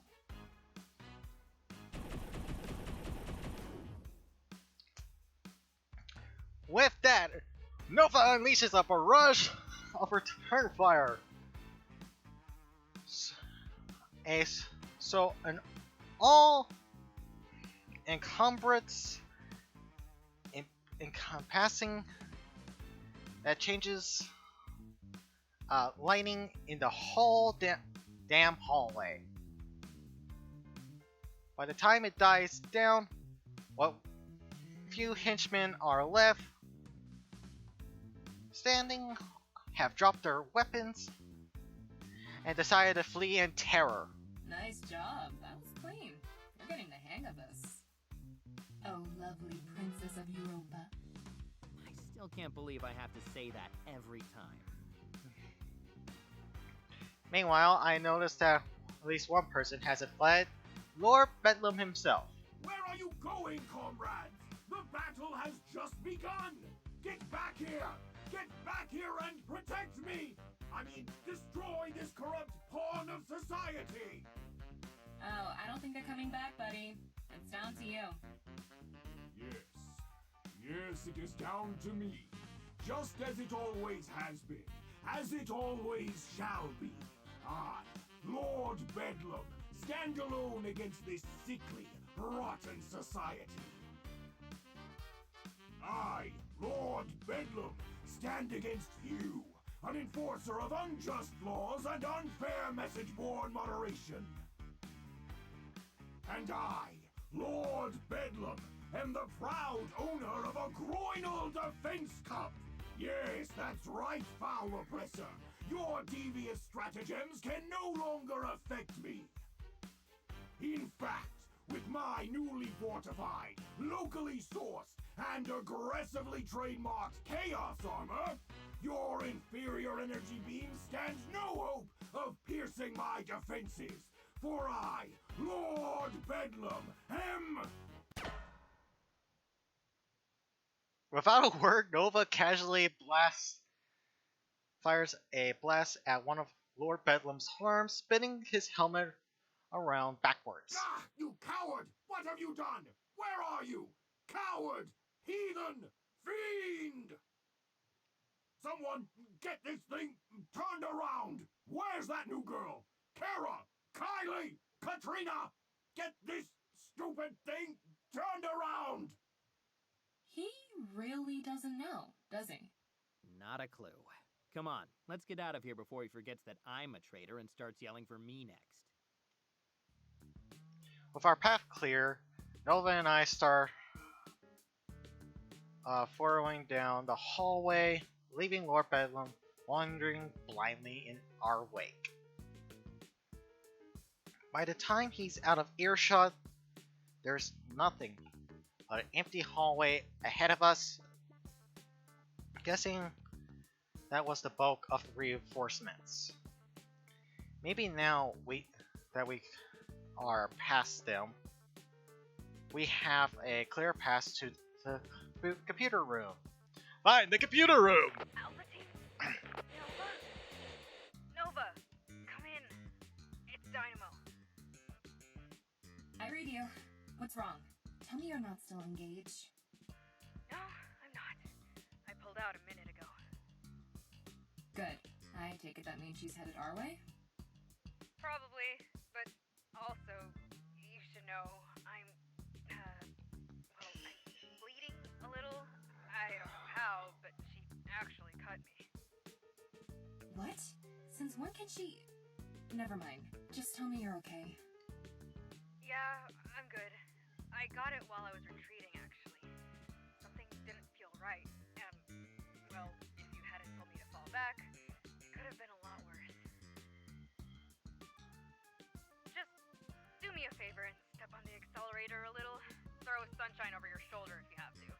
She's not screwing around here. Yeah, I figured she might be past the stage of playing with her food. I'll be careful, but you go get yourself patched up ASAP, and don't rush it. An EMT isn't exactly equipped for someone like you. I hear myself gulp as Nova sighs. Nothing like somebody who can shrug off mortar shells, tell you to be careful, to make the old splintered clutch. Hopefully, we have enough of a head start. Of course, as soon as that thought crosses my mind, a door opens right next to me. I let out a yelp. Both Nova and I whirled around to find. Phew! All this stress is really doing a number on me. Maybe I should... Dave stops dead. The locker room door is still open behind him. Oh, hey, Dave! Hey, Stan? You remember Shining Nova, don't you? Sup? We've met briefly, yes. Okay, cool. So, we kind of have places to be, but great seeing you. Really great. And if you want my opinion, it's probably all the baloney. You should try changing up your diet. Stan, not now. Right, yeah. Like I said, big hurry. Catch you later, though. You look great. I turn to go. Hopefully he won't make his usual fuss. Found you. Oh shit. Damn it, I knew he... Wait, that didn't sound like Dave. That didn't sound like Dave at all. Down now!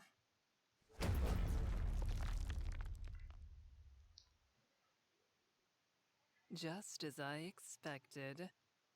You'll put up more of a fight in that turtle shell of yours, won't you?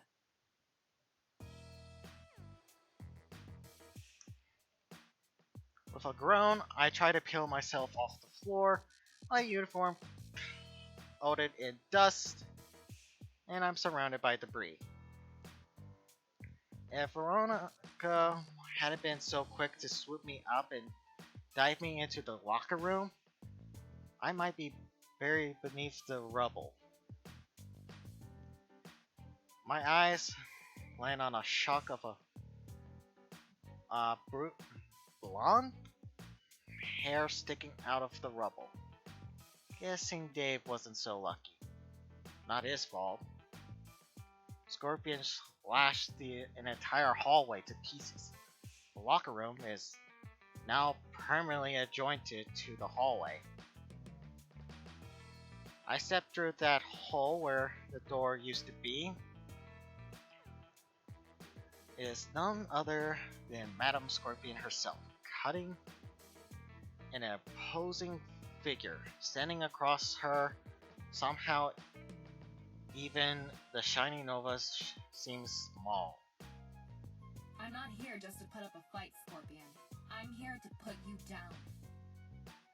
Are you now? I find that hard to believe considering your tactics. Did you honestly think that petulant child had any chance of stalling me for more than a heartbeat?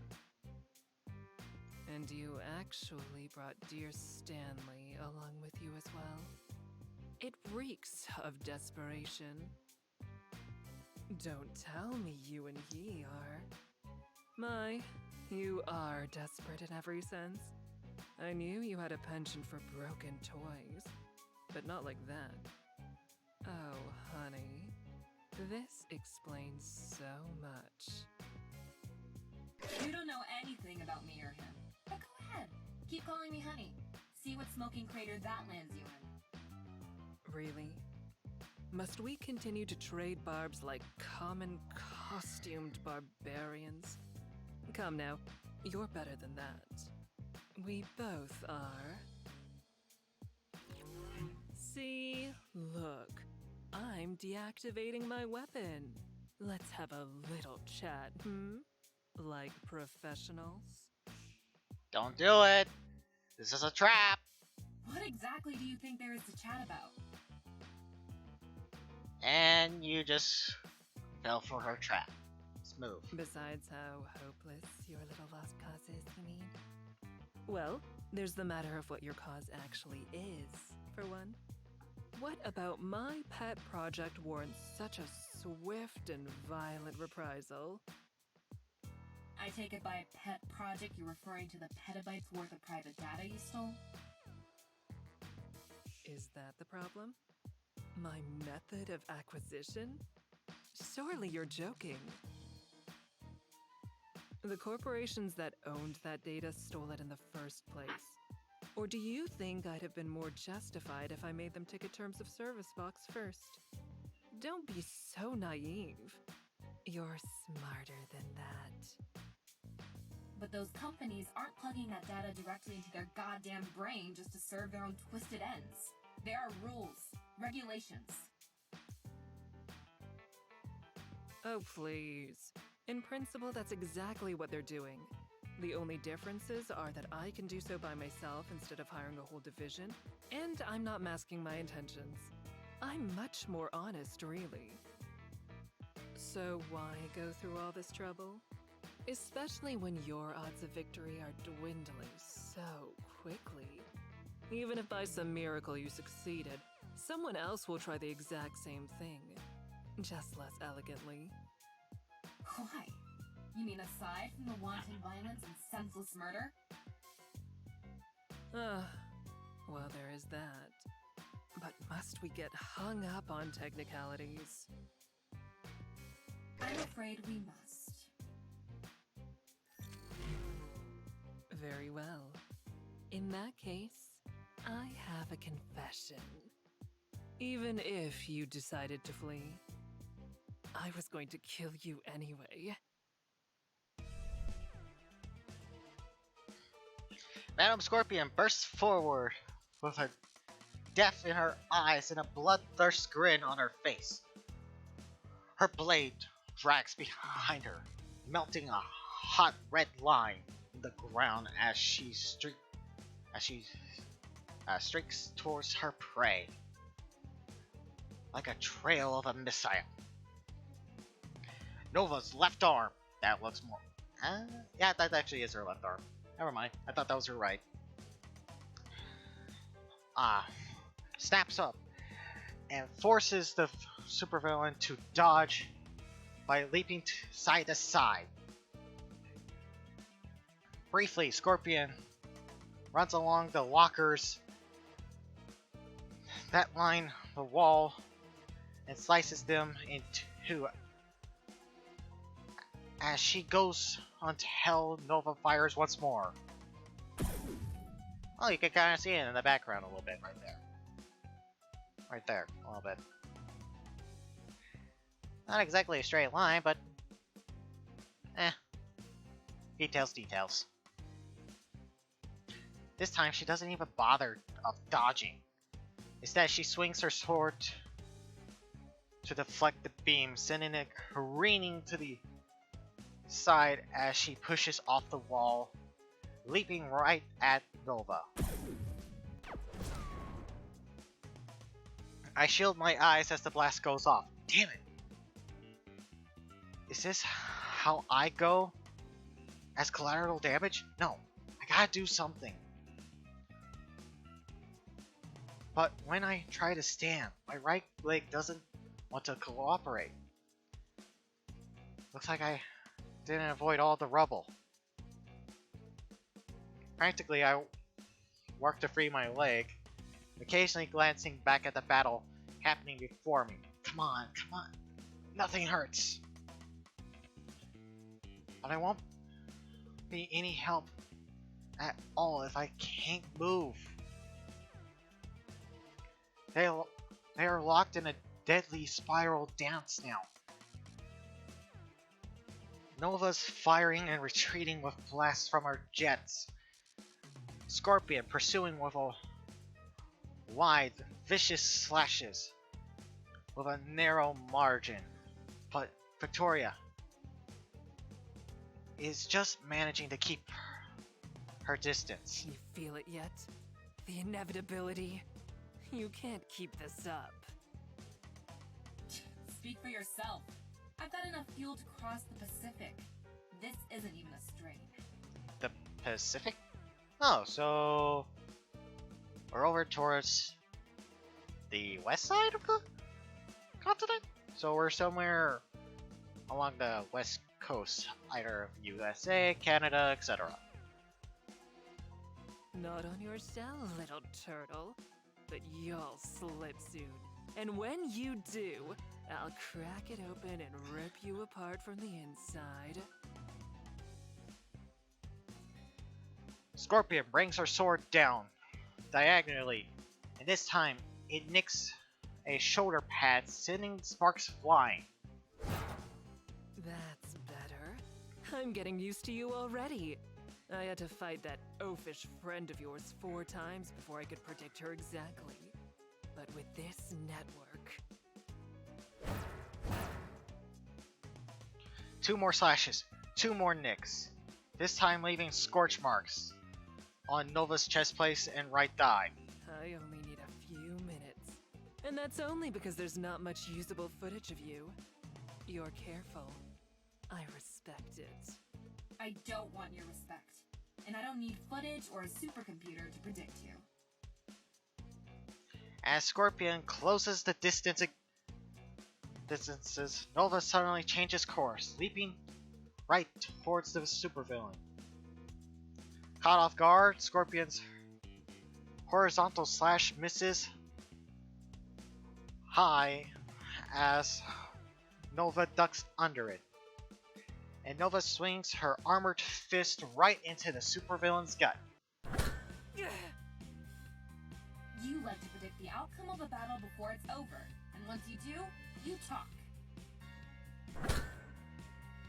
Scorpion tries to bring her sword back around, but Nova stops the attack by swinging her forearm into the supervillain's wrist, delivering a sharp elbow into Scorpion's temple. And talk. Nova spins, activating one of her thrusters, diving her foot right into into Scorpion's solar plexus. The supervillain is sent hurling across the room, crashing into the sinks. They crack on impact. It's sloppy, arrogant. And I'm shining Nova. You don't beat me with sloppy.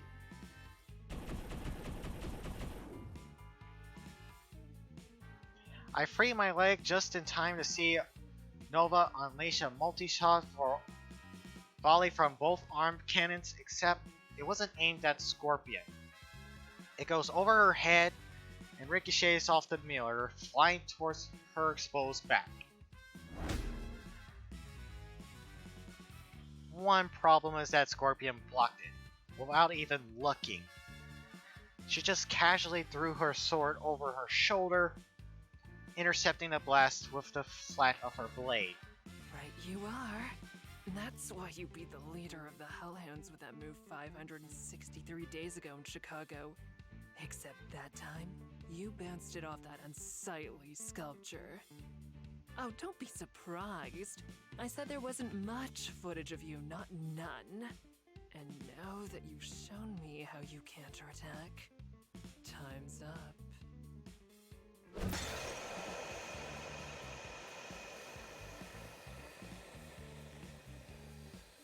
Suddenly, Scorpion spins and slashes through the sinks, cutting the pipes, filling the room with a cloud of steam. The roar of Nova's thrusters quickly drowns out the pipes, filling the room with heat, blowing away the steam.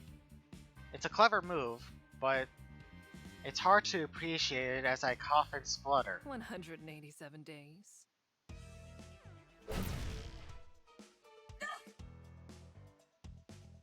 A red beam cuts through what's left of the mist, while Nova manages to turn in time to take most of the blow her shoulder. She's still thrown back, sparks and bits of her armor fly in her wake. And before that, 254 days. Anytime you need to clear steam or smoke, I'd imagine. But not for your own sake. No, Stanley. This was for you. She can see just fine with that visor, but you can't. So all I had to do was faint towards you. Your lover's blood is on your hands. I want you to know that. More arrogance. One clean hit, and you think this is over? But isn't it? The supervillain tilts her head in Nova's direction, licking her lips, then rushing forward. The superhero tries to react, but the damaged suit moves slower than before. Scorpion flows right past its defenses and strikes. Nova is sent flying towards the sink as Scorpion was before, but higher and faster. She doesn't simply crash through the mirror, but the entire wall. As for me, I'm frozen. Not because I don't want to help. I need to help, but how? The fight has been so fast and intense that just spectating has been tough, much less participating. But Scorpion shoots me a predatory grin, stalked towards Nova. I realize I have to do something. I don't know if it'll work. Hell, it probably won't. But now's the time to try. Scorpion's half a room away. She hasn't reached Nova yet. Maybe I could still get between them or attack her from behind. She's a lot faster than I am. So a new cannon might have a better chance. Fire! Yeah, better to stay at range. I don't want to have Veronica motorability. I need to stay away as far as possible.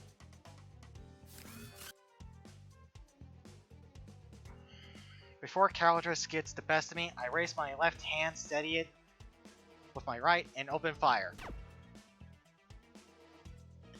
Maybe it was the adrenaline, but that might have been the best shot I've ever made with anything. And it's heading right for Scorpion's temple, until she leans back at the last second, letting it whiz past her. Ineffective. She stops and turns into my direction. I hold my aim steady and start to shift backwards. Well, at least I got her attention. You know, that wasn't bad. I think you cinched my hair. Congratulations, Stanley. You've won the honor of dying first. Yeah, I feel like you've made that threat a lot. What was it you said back then? Promises, promises. No, with no more time for precision, I fire at will, letting blasts fly as quickly as my middle finger can let them.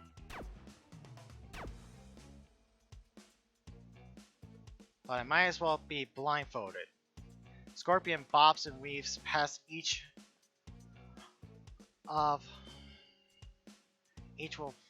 one effortlessly, slowly stalking towards me. I start to backpedal. but it's only a matter of time. Crap, crap, crap, crap. Cannon got her attention, but it's not going to stop her. I have to charge it up, or she's going to cut off my head. I need that! I still got the baton and shield, or maybe it's just time to get clever.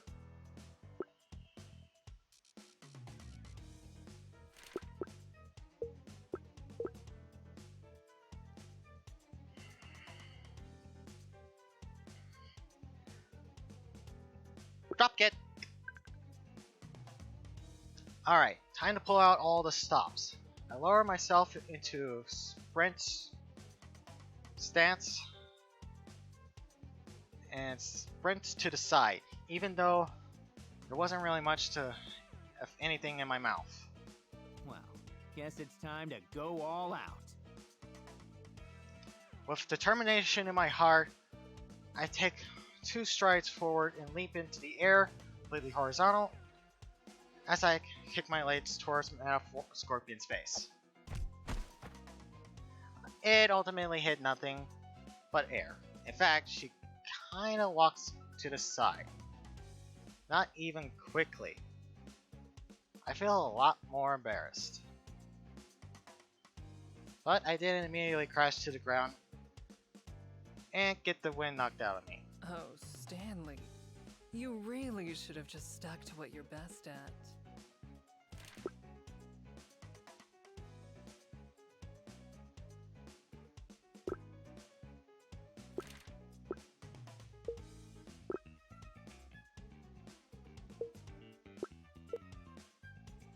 Let's try that again. Okay, so I don't think dropkick's gonna work. Let's try blocking with the shield. I think she's gonna try attack. Yeah, the shield. She hasn't seen it yet, has she? My best bet, maybe I'll catch her off guard.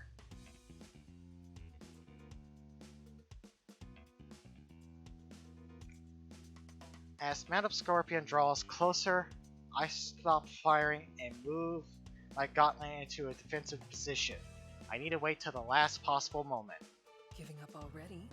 That's fast, even for you, Stanley. She stalks forward, slowly. It's in her eyes. It's all over. She raises her sword to finish it. Nope, I just know something that you don't. The sword falls. That I'm the Princess of Europa! What? A blue shield glow emerges from the gauntlet, just in time to stop Scorpion's sword cold. What? Now's my chance.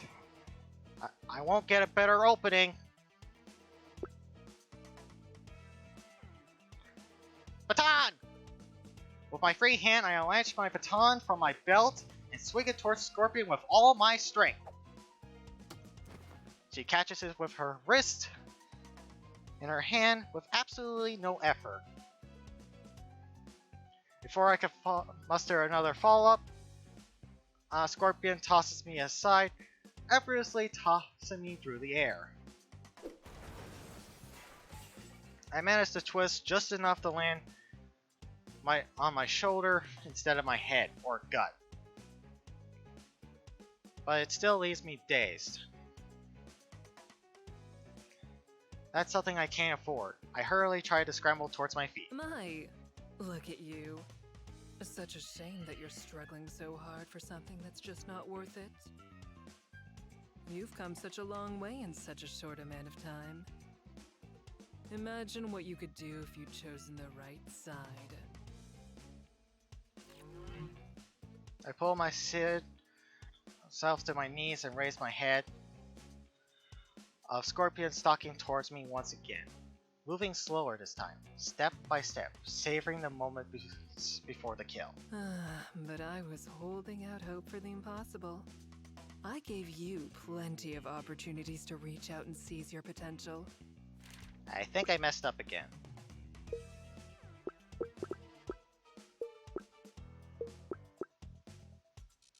So, shield.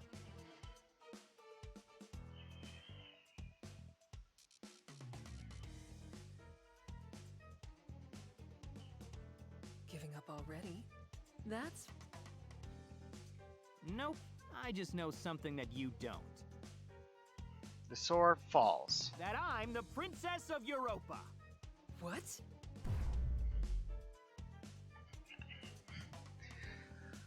A blue shield emerges from the gauntlet, just in time to stop Scorpion's sword cold. What? And you have no footage of me, miss. So I'm your worst nightmare.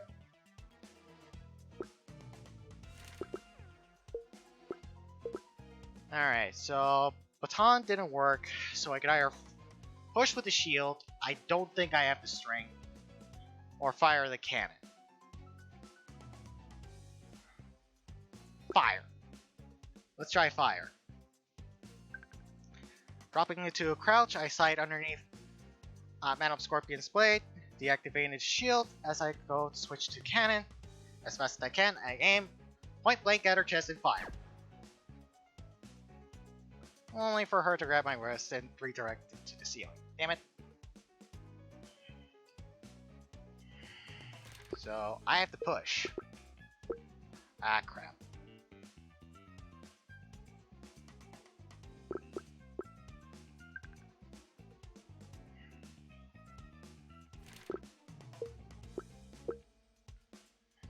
I lower my shoulder and push forward with my shield, hoping to pushing her off balance.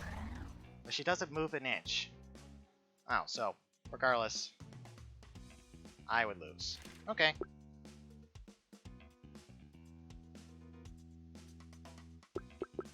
Let's just go with the original option then.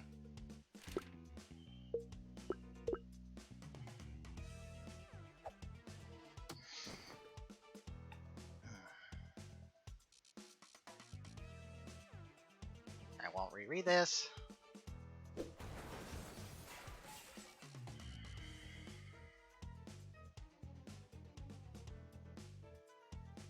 My, look at you. Such a shame that you're struggling so hard for something that's just not worth it. You've come such a long way in such a short amount of time. Imagine what you could do if you'd chosen the right side.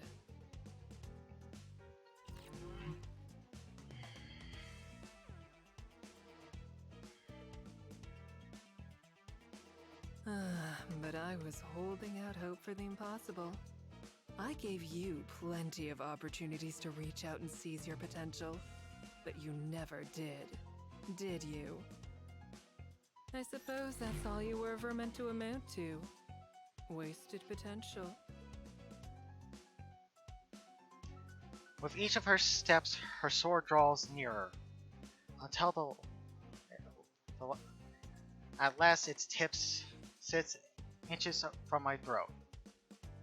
I stare up the blade into Madame Scorpion's eyes, hoping for a hint of survival, remorse, regret, anything, but there's none. None regard for my existence at all. Then that makes this farewell, Stanley. Suck, bitch. Now collapse into nothing.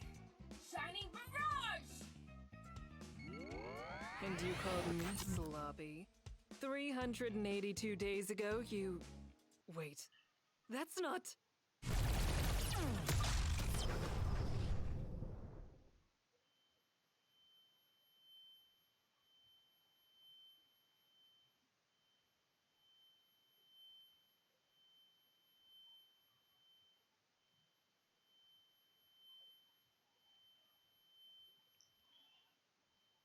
There wasn't much of a count of the number of weapons that emerged from Shining Nova's armor before she fired them.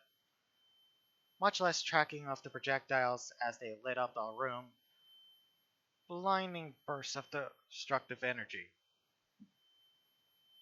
I tried to get to cover, but I barely make a foot before I'm scooped up by a pair of metal arms. Tuck your head and hang on.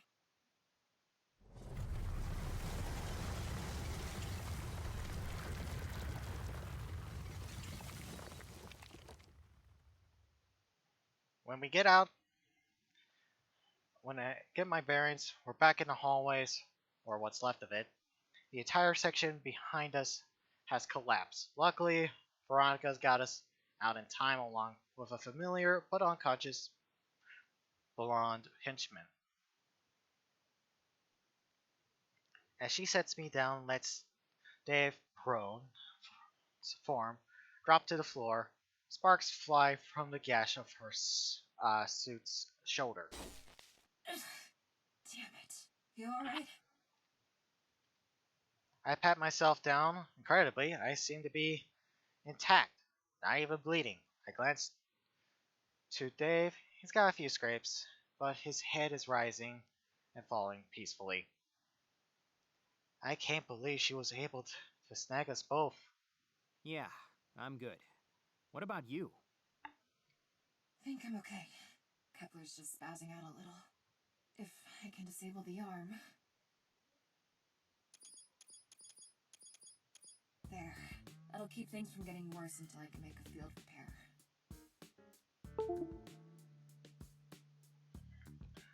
Helmets swivels to get away of the land before falling on one of the nearby security cams. Is there somewhere nearby where you're certain there's no surveillance? Normally, I'd just disable the cameras, but with her, I don't want to risk it. Right, on it. Let's see. Dorms are nearby. I know at least my room is clean. I triple check that sucker annually. If we're here, then it should be this way. Come on. Once again, we find ourselves navigating the endless twisting hallways of Lord Bedlam's fortress, moving carefully to avoid any patrols that could be lurking about. While Nova can still probably take out any henchmen that get in our way, it is not worthy to risk causing more damage than processed. We need to get her patched up ASAP.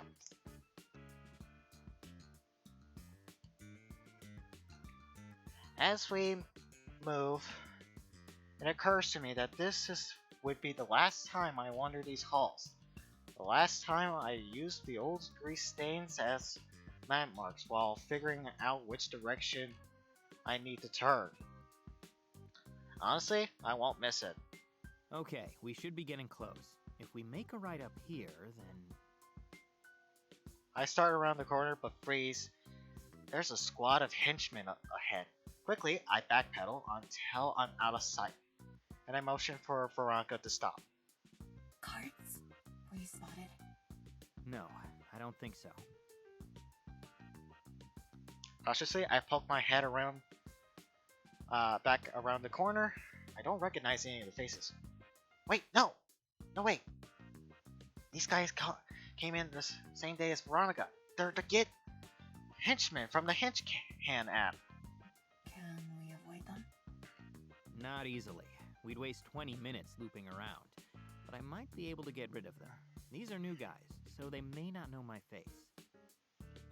Alright, give it a shot. I'll cover you. I nod my head and take a deep breath to prepare myself, then run around the corner yelling, flailing my arms like a maniac. Hey! Hey, you guys! The henchmen turn in my direction. None of them go for their weapons, so it looks like they don't recognize me after all. Now I just need to get them to leave. Cupcakes in the break room! There's free cupcakes in the East break room! There was a birthday today, but since the intrusion interrupted the morning announcements, no one knows about it. Hurry, grab as many as you can! The other henchmen all glance at each other suspiciously, then promptly bolt to the other directions, huffing and jerking for the position. I can't believe that worked. Really? You just saw our cafeteria this morning. Okay, that's fair. Good thinking. Now let's... Damn it. I rush up to Veronica as she doubles over, doing my best to prop her up, despite her heavy armor. What happened? Are you hurt? No, no. Well, nothing serious. I'll be better if I can get out of this thing soon, though. How far away are we? Not far. Hang on. I place a guiding hand on Nova's undamaged shoulder and start leading her in the direction of my room. Door slides open. I let out a sigh of relief. My old codes still work. Thank goodness. Looks like someone forgot to report my betrayal to HR. Once Shining Nova and I are both inside, I close the door behind us, engaging the locking mechanism, though mostly for my own paces of mind. Not like it would stop uh, Madame Scorpion if she knew where we were. Here. Okay, we should be good. I turn to Nova in time to see uh, her own sweep of the room,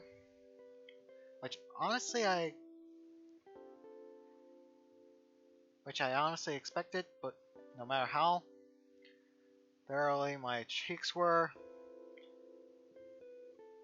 I don't have high-tech vision with 18 different types of vision. Yeah, checks out. Good thinking.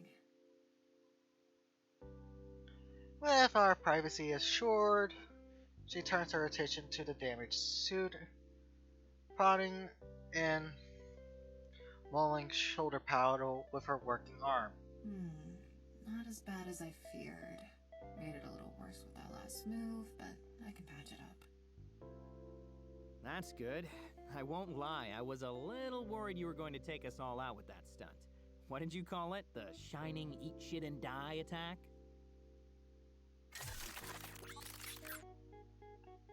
As I speak, the shiny Nova suit opens up, and Baraka steps out. After taking a moment to roll her shoulder and wipes the sweat off her brow, she laughs and shakes her head. Oh, that? The shining barrage? Yeah, that one. I've got to admit, I didn't peg you for the type to call out your big attacks like that. Doesn't seem very tactical to tell your enemy what you're doing. You're right. It wouldn't be. If it were actually what I was doing at all.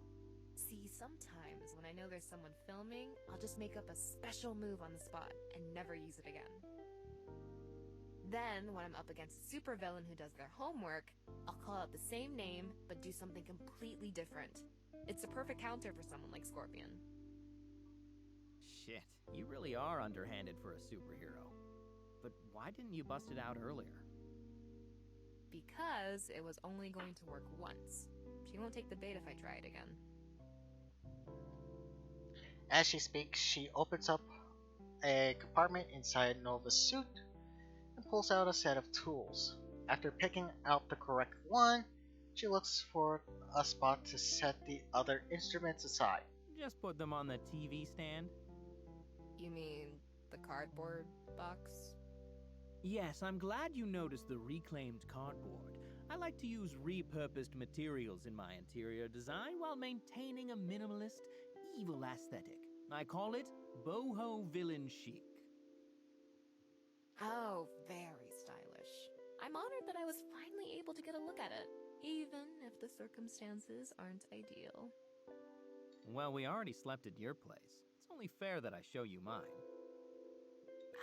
Oh, is that why you picked the dorms? You wanted to show off your fashionable bachelor pad? Impress me with all the dirty clothes you left on the floor. Obviously, I can read between the lines. I know what field repair means. Wink wink, nudge nudge, say no more.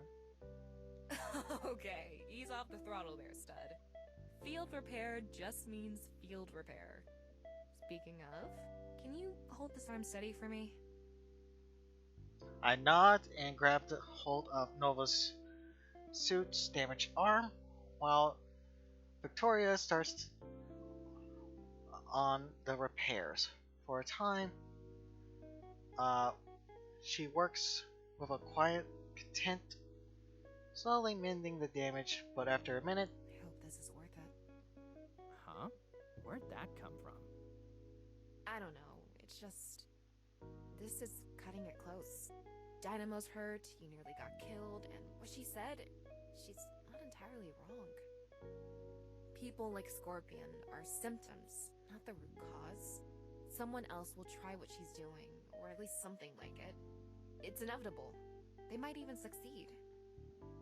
It was selfish of me to ask you to help, to ask you to risk your life for this. I'm sorry.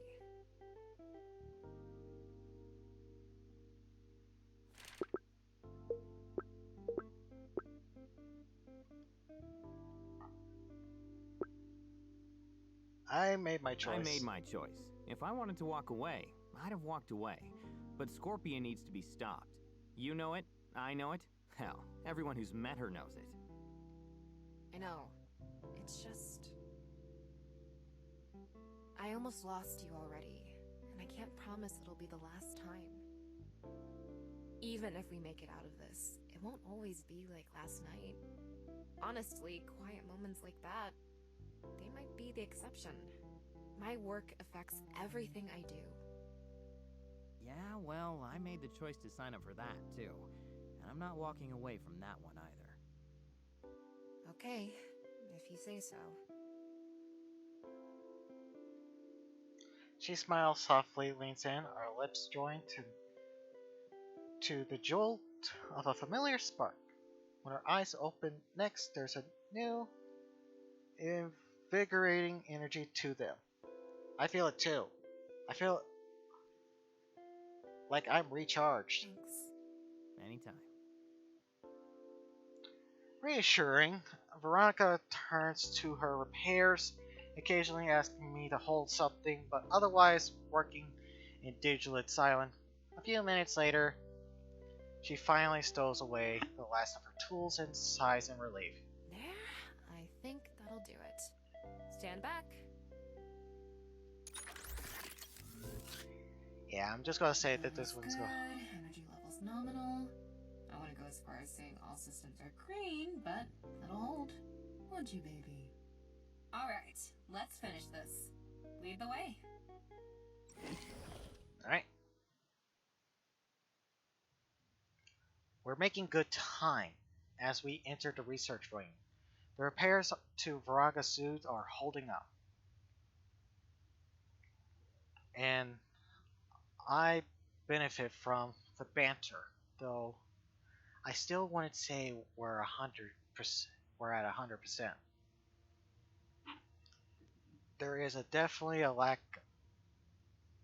deciding lack of banter from us both. It only gets quieter the closer we get to our destination. Both of us waiting for the same thing, or rather, the same person. Neither of us believe that Madame Scorpion is down for the count. And the longer we could go without running into her, the more I'm worried. I'm worried about what she has planned. An ambush, surely, but when? And yet, even when we finally reach the final hallway, my hallway, there's nothing. No ambush, only a handful of guards that Veronica easily disposed of. At last, we get the sight of the door numbered 1385. We pause. Is it better or worse that she hasn't attacked us yet? Worse. No point in speculating, but when we open that door, I expect her to be there waiting for us. Yep. I mean, she's the big bad evil guy. She's gotta protect her assets. Like a big bad evil guy should. Veronica takes a deep breath and starts marching towards a heavily determined step. Visitor locked on our destination. I follow suit and match her pace. Remember, our target is the network. As soon as you see an opening, go for the mainframe and I'll keep her occupied. If the situation's still under control by then, just shut down the network when the prompt appears. But if she's giving us trouble, activate a feedback loop instead. That'll dump more data than she can process into her brain in one massive surge. That should give me the opening I need to subdue her. It'll be excruciating for her, at least in theory, so I'd rather avoid it if I can. But it won't cause any lasting damage, so if things are looking dicey, don't hesitate. Got it? Got it. Just plug, play, and press when prompted. No problem. A few steps later, there we stand, staring at the door number 1385. A door I've seen 1,000 times before. Somehow looks different, sturdier. I know what you're thinking. Don't. You're walking back out through that door, Stan. She turns to face me, and for a moment I can finally see her eyes behind the helmet. We both are. Together. Even if I have to I have carry... to carry you, suit and all. I'd love to see that. But seriously, just leave the suit if it comes down to it. I can make another.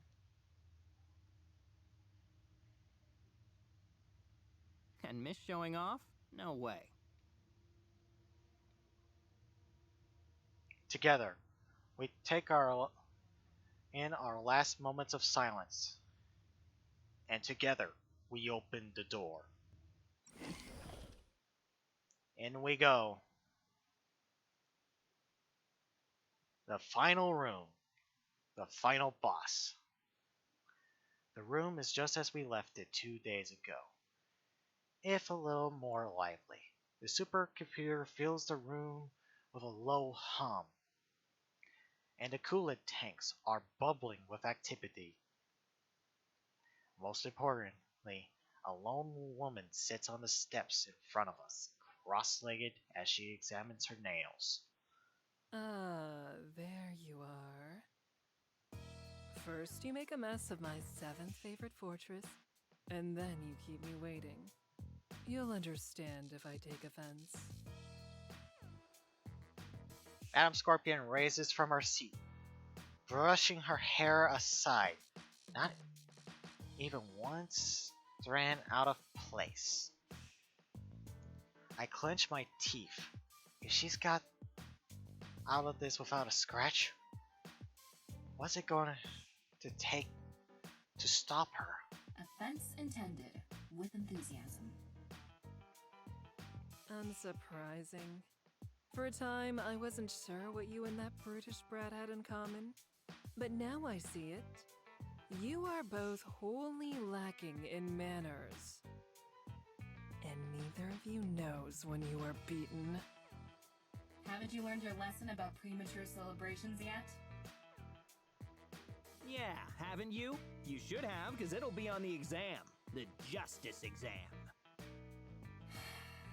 Thanks, Stan. Hey, cut me some slack. This is my first day working on this side. And it will most assuredly be your last, Stanley. Call it premature if you wish, but it is your reality. Do you know the best part about my ability? The closer my calculations get to being a mathematical certainty, the clearer the images become in my head. I can see your depths. Blurry now, but growing sharper. They won't be quick, and they won't be clean. This power's made you delusional, Scorpion. The only certainty here is that I determine my own future. Our future. And when it comes to that future, you don't even make the credits. I switch my gauntlet into firing mode and raise it, mirroring a victorious posture. We share a glance, nod in unison, then we open fire. Like not even as an extra or in the special thanks section. Just a total snub. You'll have to add yourself to the IFTB page. See? I'm getting better. Great, real proud of you. Just please keep firing. Yeah, for all the good it's doing us, Scorpion is just calmly weaving through our onslaught like she's practicing for a dance recital, only occasionally raising her sword to lazily bat away a blast for fun. I told you before. Your time is already up. I know what you're going to do before you do it. Even you don't believe that. Not yet, anyway.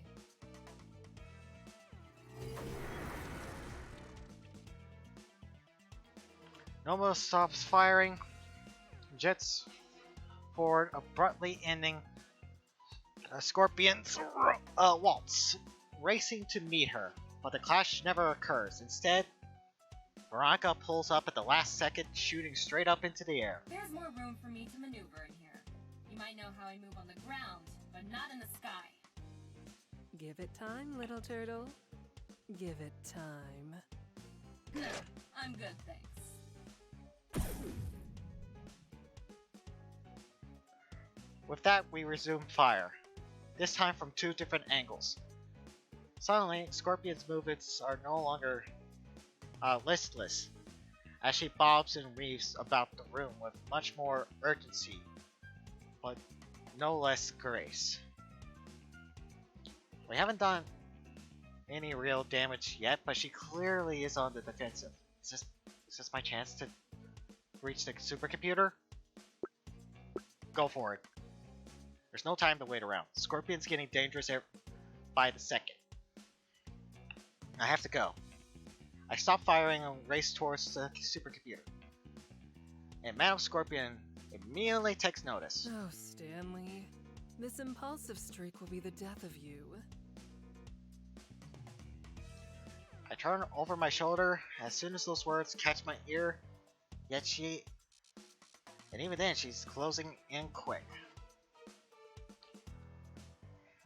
Snaking between Victoria's blasts as she homes in on me at terminal velocity. Don't you touch him! Before Scorpion can reach me, Veronica dives downwards, steel boots outstretched to squash the supervillain where she stands. The attack forces the supervillain to leap back. But before offering parting swipes as she retreats, it grazes Nova's good shoulder, though it doesn't seem to get through the armor. You know what? Forget that smoking crater I promised you. I'm sending you to the center of the goddamn Earth! No point in waiting now. Go, I'll hold her. Oh, was I supposed to wait? Shit.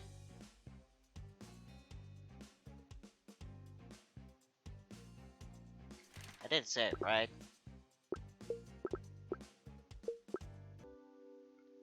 Oh, crap. I made my choice. If I wanted to I know. I don't even. Yeah, Okay. Thanks. anytime. There. Alright, Is it better? no point in speculating. Remember, but if she's it'll be Got it. Just I know what you're thinking. We both are. even if I have to carry you. I'd love to see And miss showing off?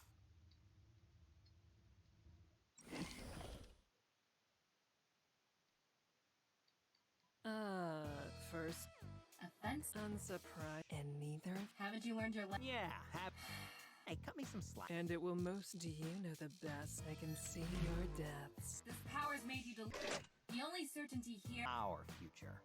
And when it comes to that future... Like, not even as an extra... Great, real proud of you. Just please keep firing. I told you before. Even you don't believe. There's more room for me to maneuver in here. You might know how I move on the ground. Give it time, little turtle. No, I'm good, thanks.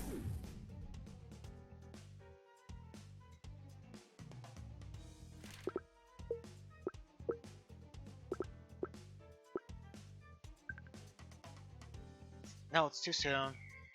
Scorpion may be getting dangerous with the passing second, but moving is too urgent. This could lead me right into her hands.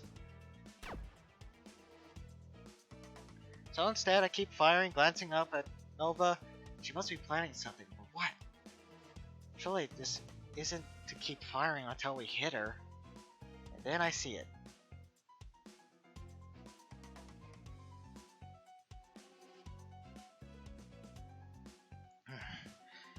With each move, Scorpion makes and draws closer to the right side of the room. The coolant tanks. Unlike me, Victoria's not trying to hit the supervillain. She's just trying to force her to dodge in a particular direction. But Scorpion realizes that, too. She laughs as she glances over her shoulder. All that for such an obvious ploy. You may have gained wings, little turtle, but no sense of strategy.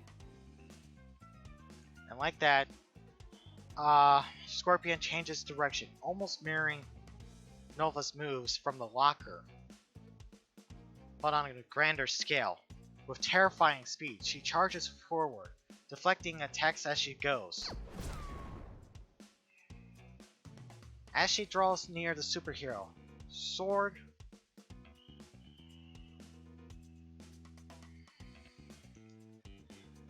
raised, I realize that this is my chance. That was Victoria's real plan, to draw Scorpion away from the supercomputer and towards her. Superheroes. Always throwing themselves in front of the damn train. But there's no time to argue. This is the best chance we have, so I stop firing and sprint towards the supercomputer at full speed. But the sounds of the battle grows quieter as I draw near my destination. It seems like Victoria got Scorpion contained, at least for the moment. And with no one in front of me, that should give me enough time. Just plug and play. Easy. I can handle this. I can handle it. So, hero, you have made it past my defenses. Well done. But it is not enough. You are not enough. Not for I.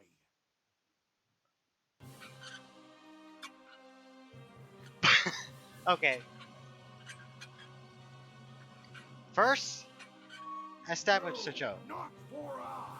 I who rules this mountain with a gilded fist. I who dares to laugh at fate and challenge gods.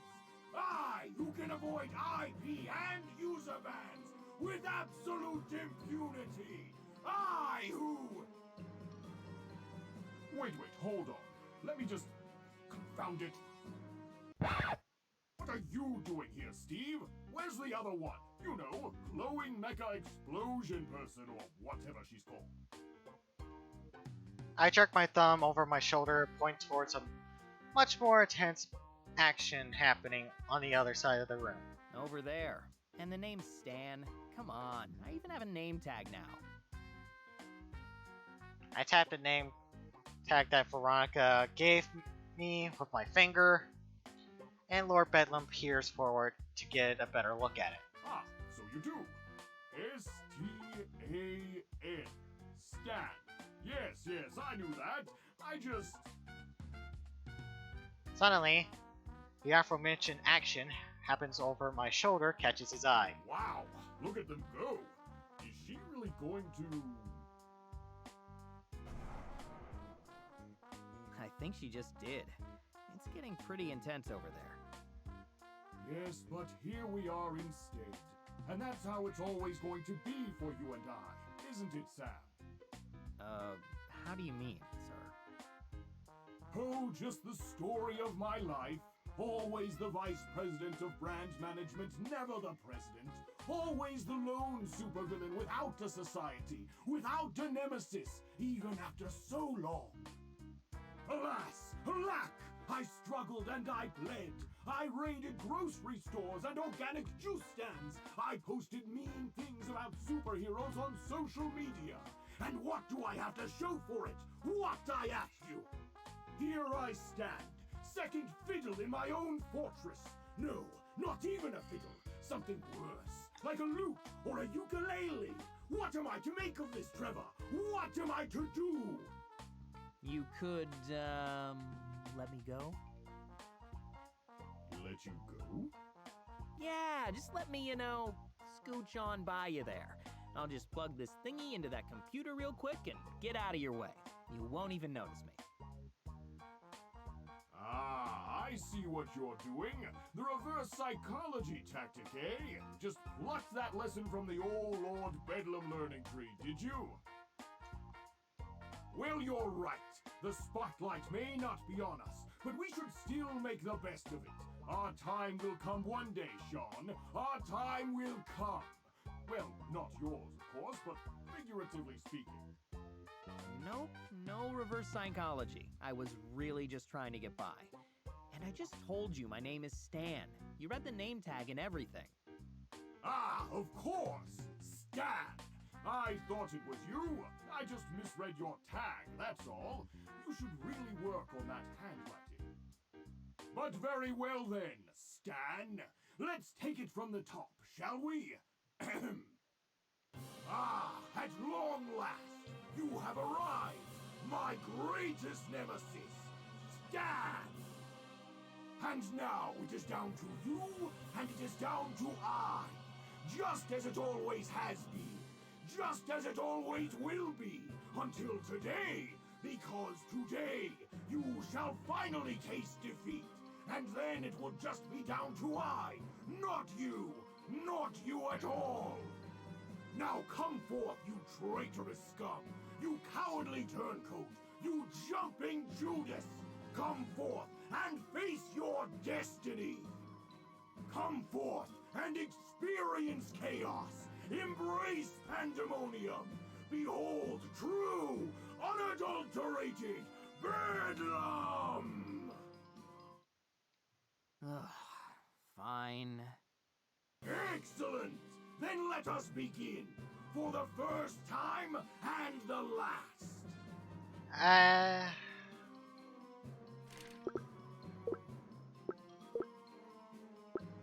Last chance to walk away. Last chance to walk away.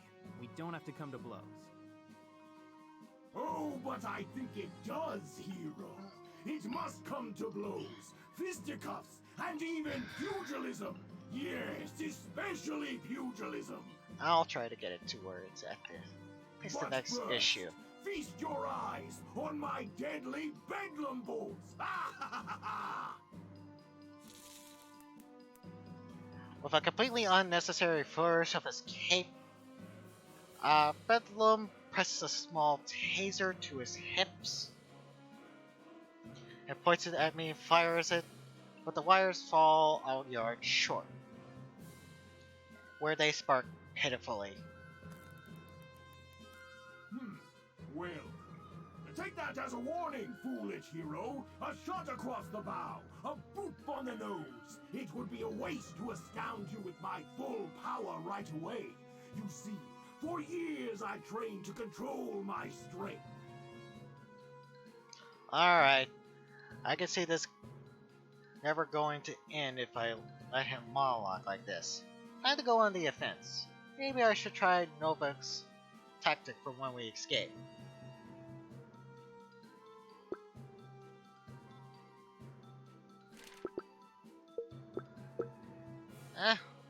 Let's try it. Worst case scenario, I got it saved. Leaping over my arm, the limp taser wires, I bound myself up a few steps, diving my knees straight towards Bedlam's fatal weakness point. Ah, god damn it! Shit, that stinks! Behold the immovable, indestructible power of my groinal defense chalice! I already told you, such paltry tactics will never defeat me! Well, not anymore. It's really something, isn't it? Madam Scorpion got me a discount at the Scorpion Group's online outlet. I can even return it in a month for a full refund. Why the would you any sword accept refunds on supervillain jock straps? Oh my god, it's the Frieza jockstrap incident all over again! Damn it! Maybe if he made more sense, he remember buying that he mentioned buying the cup earlier. I try to shake out my leg as Lord Bedlam hadums about coupon codes that Madame Scorpio got him. Still kinda numb, but I don't think that it's really damaged anything. Thank God. I'll never be able to face Victoria if that's how it ended up letting her down. And you get free shipping if you spend over $10,000. It's really something. Ah, but I see even that doesn't impress you. Well, that is but a taste of my might. Now behold my true, absolute power! The supervillain spreads his capes wide, flapping behind him.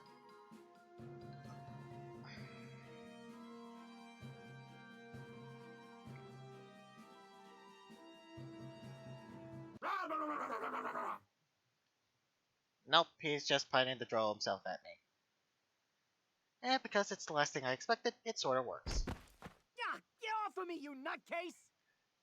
Never! I shall never surrender! For several moments, we roll around on the floor, engaging in the lamest, purplest wrestling match ever conceived, and hitting each other with whatever limbs is available. Ah, damn it, one of his stupid horns is stuck in the side of me. That isn't a freaking bit. I don't care how heroic it is. Before I can follow through, someone roughly pulls us apart, tossing me aside in the process. Bah! Who dares to interrupt our duel? Who dares, I say? I do, Lord Bedlam. Oh, shit. We fought earlier. Well, here's hoping. As Dave steps forward, I notice him wince and grabs his kidney where his baton I jabbed with him earlier. He's still really feeling that. Oh, it's you, Daniel. Thank goodness you're here. I'm Dave, actually. Stan's supervisor. You reprimanded me earlier today, remember? It was when you found out the traitor was in my squad. Ah, yes, of course. I remember now. Lots of things were said, but all is forgiven if you help me bring this backstabbing brute to his knees. What say you, Dave? Senior Squad Supervisor. As I scramble to my feet, I glance between Dave and Lord Bedlam. Ah, crap. Two of these I can handle. One of these two I can handle. But both at once? I could be in real trouble here. I say, let's kick his gosh darn traitor ass! Yep, I'm in trouble.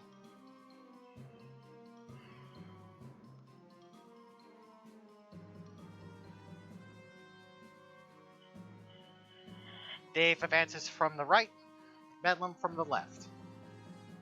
And of the two, Dave is more dangerous. I fought him before, and I left him a mark too. I could use that.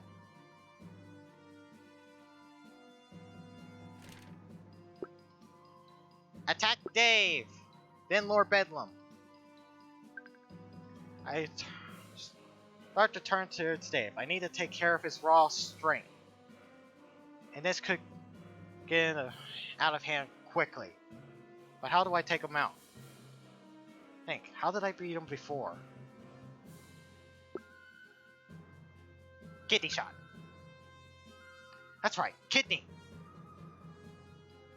That's where I nailed him in the last fight. He was clutching it from earlier.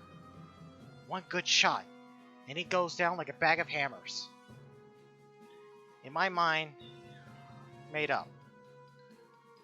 I blow past the befuddled Lord Bedlam and charge straight for Dave. Do your worst, traitor! I won't fail Lord Bedlam again! Oh, you will. In fact, I'm feeling a bit of deja vu. How about you? What does mustard have to do with any of this? The taller henchman swings in frustration as I swing out of range, waiting for my chance. That's Dijon, buddy. I'm not your buddy! Dave lets loose with an even wider swing. This time steps under the line and raining my baton. I'll put a little mustard on this one for you if you want. With all my strength, I swing my baton at the kidney, activating its shock frequency. That wasn't funny at all! The pain of the blow combines with the electrical shock, forces my former supervisor to double over and collapse to the ground, twitching inconvulsively as he slips into unconsciousness. Yeah, I know. I was gonna try something about kidney beans, but that wouldn't have been any good either. With a shrug, I slip my foot under Dave's baton and kick it up into my waiting hand. Oh, nice. Got that on the first try. Baton in each hand, so I practice my swings. A little awkward, but it should do the job. Enough to intimidate Lord Bedlam, at least. Whoa now, let's slow down, alright? Supervillain starts to back away and stalk as I stalk forward with my batons in hand. Stanley, Stan the man, my man. Now that I think about it, you don't have to be my nemesis. We could be pals, partners. What do you say? God, no! Stop it! Stop it! I answer by rapid swings with beating both batons down on top of his head. Beating it like a drum until he collapses into a heap. Sorry, already got one of those. What can I say? She's got a cooler helmet.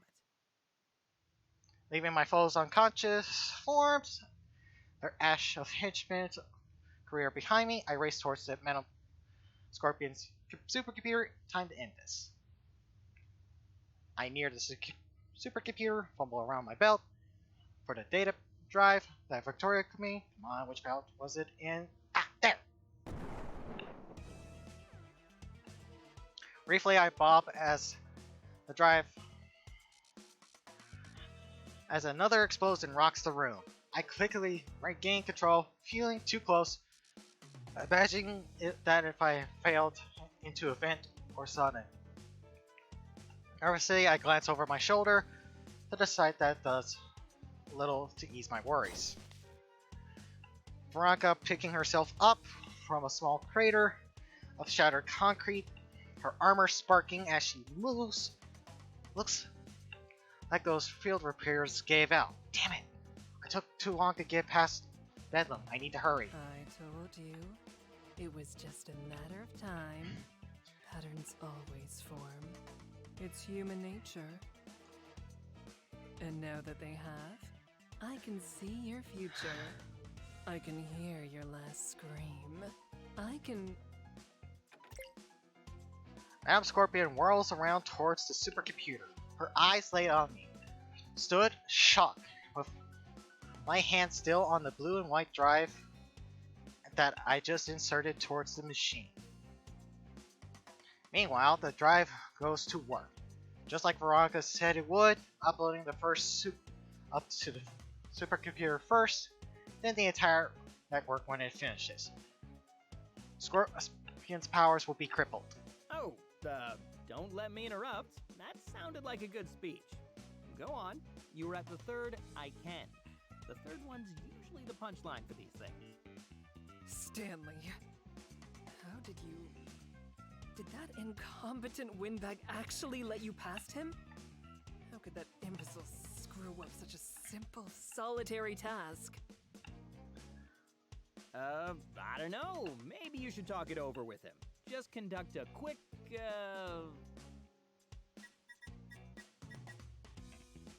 I glance to her computer's maintenance monitor where I can see the percentage barge on Nova's malware upload, creeping slowly higher with each second.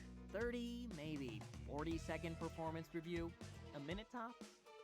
30 seconds. Good. I can kill you in 30 seconds. With ease. In a flash, she set out to do exactly that, sprinting towards me at full speed with her sword tailing behind her. I start to back up, frantically reaching for the weapon as I move, but it's far too late. Forget 30 seconds. She's going to kill me in a frickin' instant. Stan, stay focused on the screen. Remember the plan. Yep. Nova rockets forth to intercept the supervillain, one arm hanging limply as she careens into the air despite the flight has gone thus far. Nova's thrusters still make it her faster than the two. Don't you dare turn your back on me, Scorpion. We're not finished. They were on a collision course. At least, Scorpion will need to alter her own trajectory. But will that give the malware enough time? Finished? You were finished the moment you got in my way. Yes! Get distracted, you two! Madam Scorpion doesn't alter her trajectory, instead burrowing right towards the wounded superhero. In a fury of violence, Crimson slashes, she casts Violet with a brutal efficiency. There's a crack of electricity and shards of Nova's armor scattered across the ground. As it finally gives way, my blood runs cold. Nova! She can't help you, Stanley. No one can. It's over. It's not over.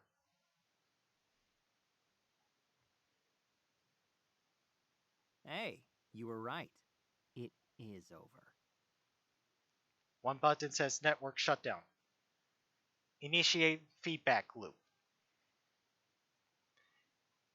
Feedback loop. Please. Activating the feedback loop before she can reach me. It finds its mark.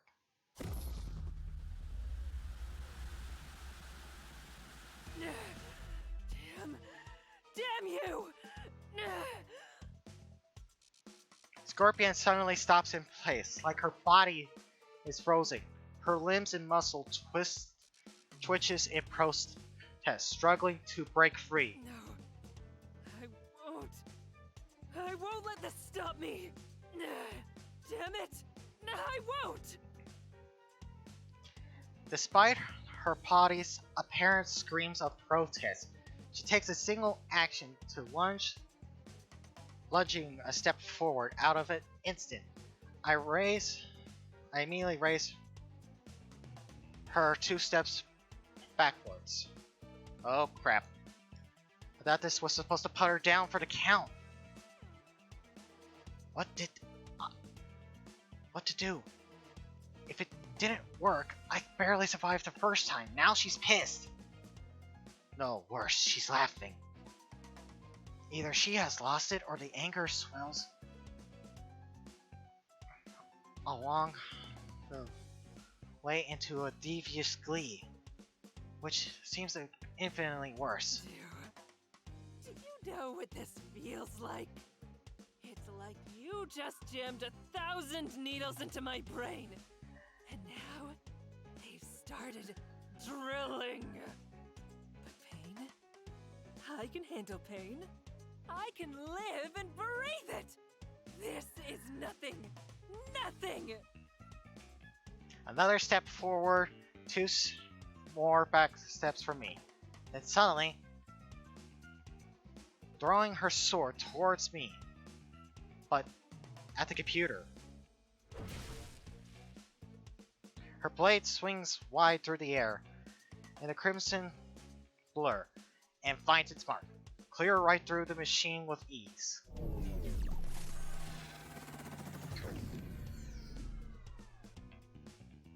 With a groan of protest, the supercomputer shuts down as it hums to a stop.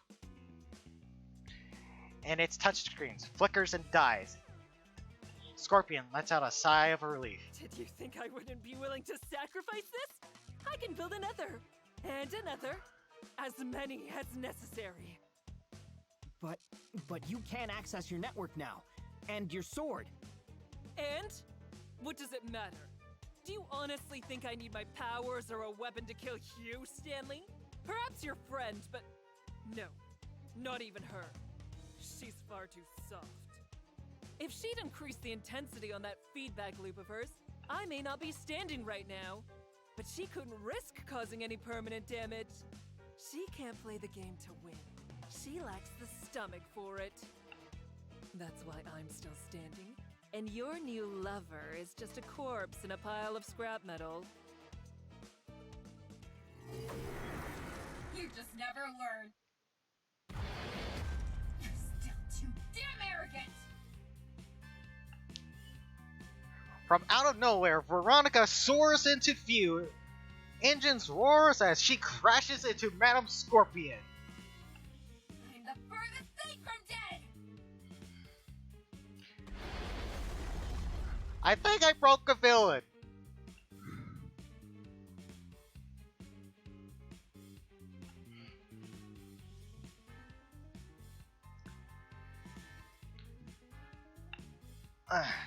With the force of a train, the pair slams into the wall of the chamber. But Scorpion, who takes the brunt of it, lets out a gasp of pain even as she claws at Veronica's damaged armor. For now, but not much longer. That shell is giving out. This is suicide! Scorpion has a point. Shiny Nova's armor is being torn apart at the seams. Sparks of and bits of metal trailing in Veronica's wake as brightly as they burn from her thrusters.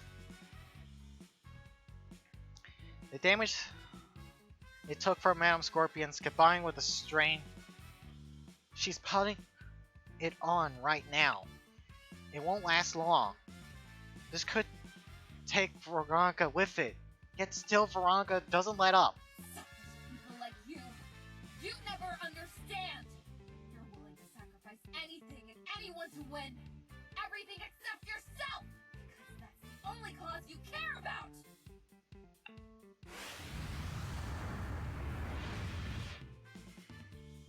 Somehow, Nova's thrusters burn even hotter.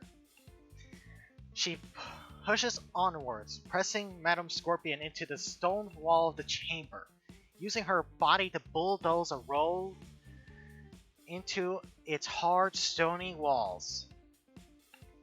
Stone debris falls to the ground alongside bits of metal as Madame Scorpion struggles to free herself, despite clawing at her assailant and prying the gasp in her armor. But I care about more than just winning. I care about every life you ruined, and every line you've crossed, all in the name of your own ambition!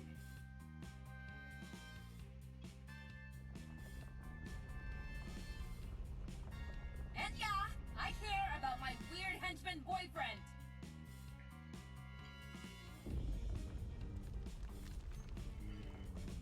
So I'll give everything to stop you, even if it kills me. Whatever it takes. Because as long as even a scrap of this armor is working, I'm still Shining Nova! And Shining Nova can do anything!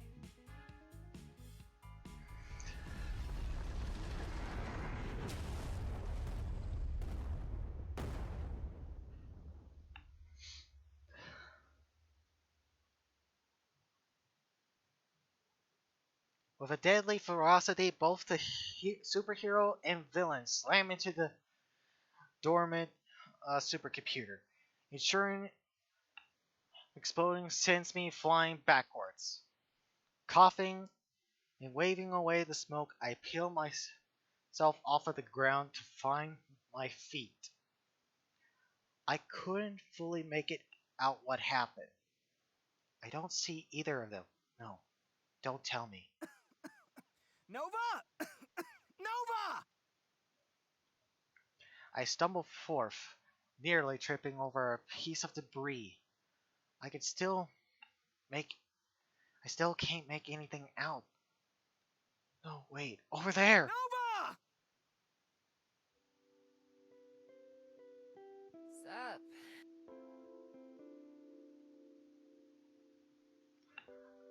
With a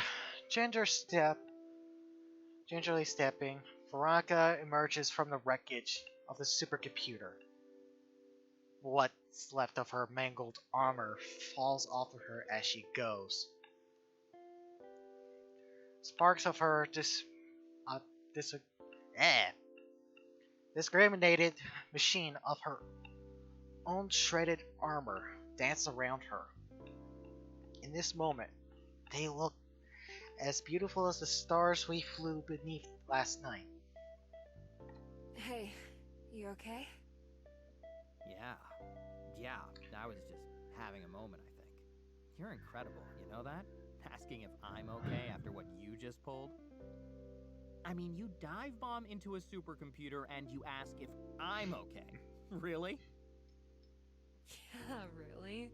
I meant what I said, you know. I really do care about my weird henchman boyfriend. And I care about my crazy superhero girlfriend. Hell of a time to put a label on this thing, by the way. Why is that? Having second thoughts? Not a chance. You just have a flair for the dramatic, that's all. But please don't pull the self-sacrifice lever every time we hit a milestone, alright? Hey babe, it's our anniversary, so I'm just going to dive bomb this lizard monster into an oil tanker to recreate our first date. See you at dinner, hopefully. Sorry, that's part of the deal. As a superhero, I have to pull at least one stunt like that a month. It's contractual. Though, admittedly, that one was a little dicey. She pauses as she rips a piece off of her armor that barely clings on, tossing it aside. As it happens, it lands in front of a pool of jet black hair belonging to an unconscious Madam Scorpion. I'd say it worked out, though. Activating that feedback loop really helped. Without it, she may have had a shot at overpowering me. That was a good call. You had a lot of good calls today, actually. Honestly, I think you're really cut out for the superhero thing. Yeah, sure. You're screwing with me, right? Not at all. I'm being serious. But we can go over all of that later. For now, just get her secured and get the hell out of here. Seen enough of these walls to last a lifetime. No kidding. You and me both.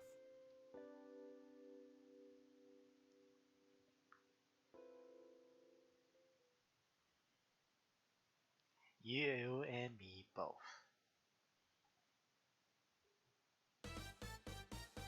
Issue 9, 8 months later.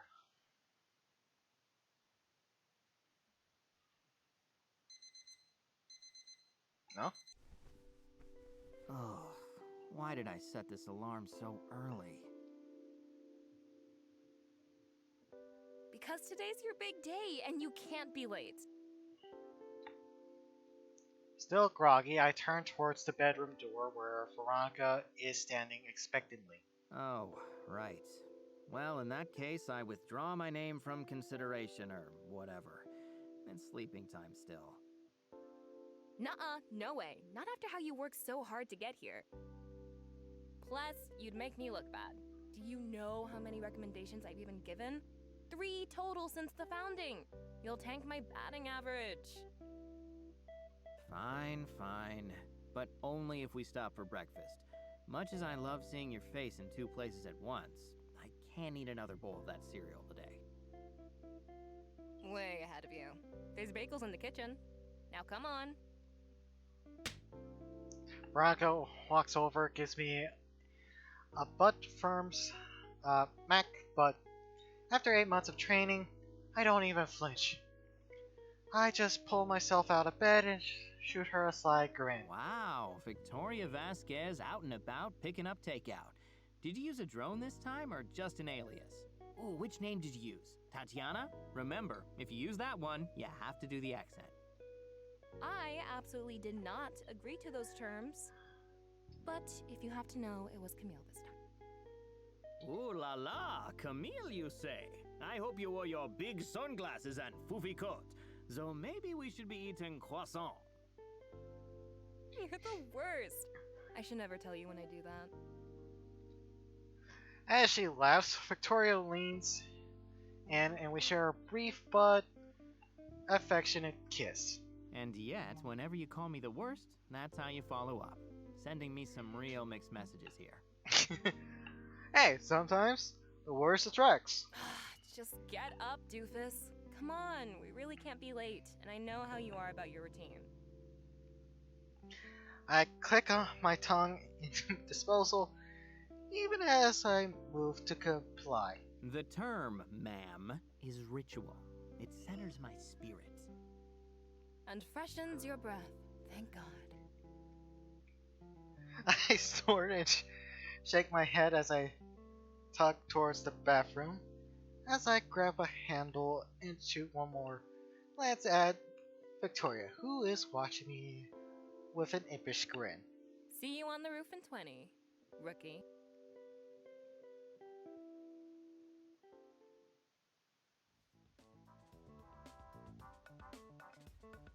Northwestern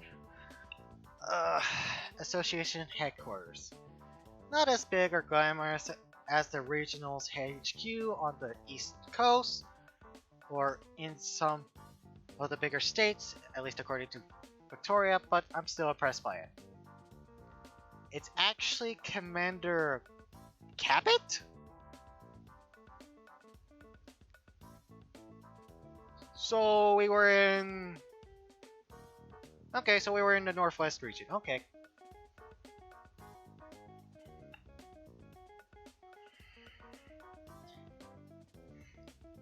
So we were around this area here. Not gonna be able to pinpoint it, but hey, good to know.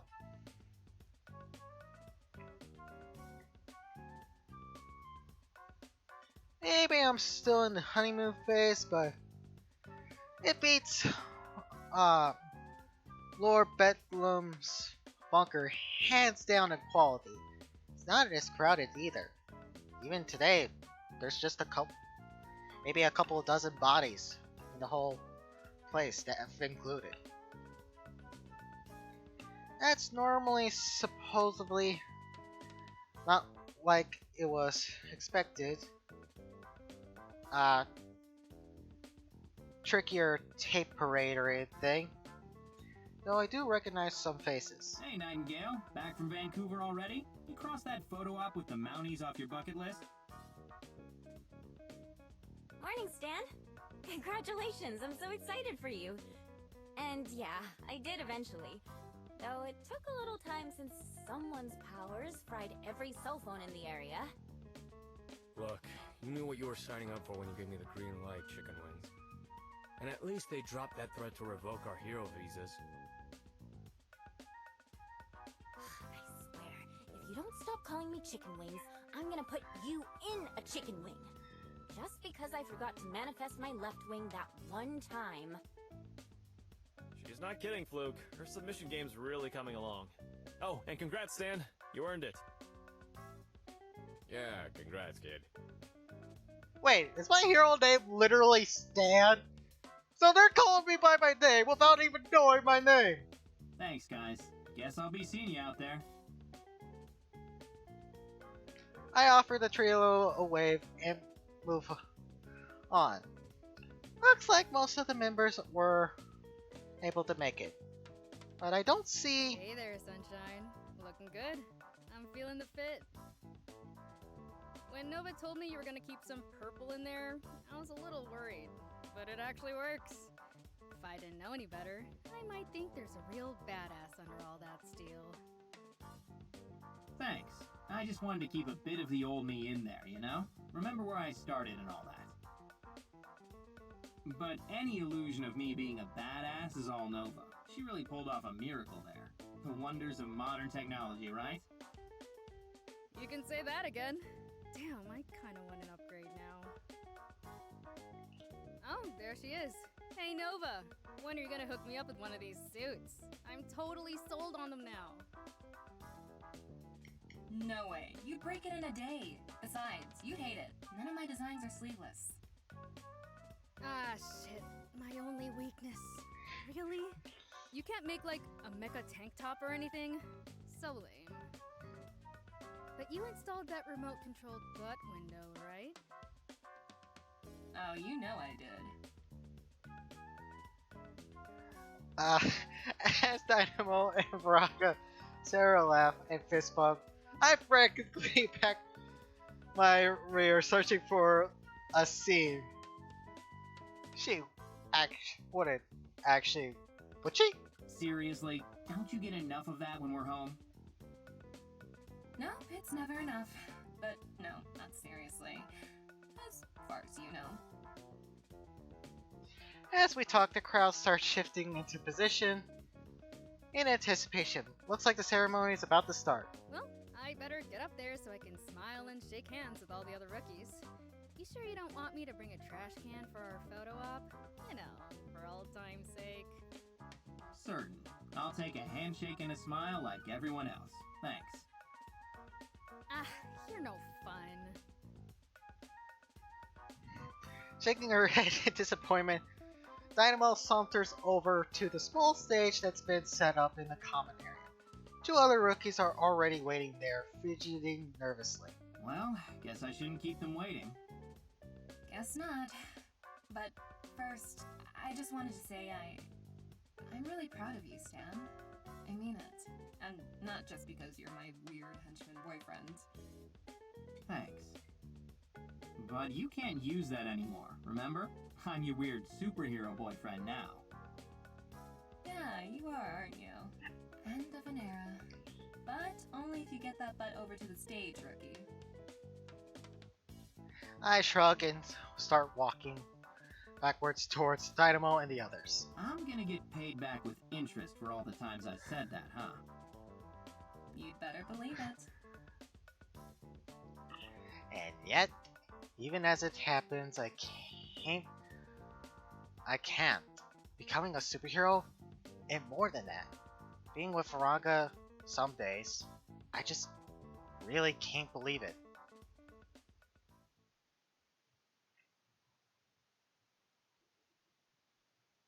Oh.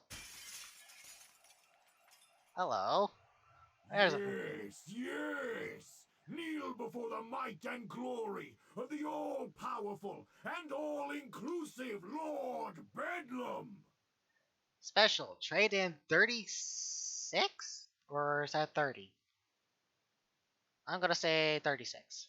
Trade in 36 games to get a new game, plus a can of old soda. How old is it? Do you see what happens when you defy me, you sniveling peons? Do you see what happens when you dare try to upsell me with a lifetime warranty?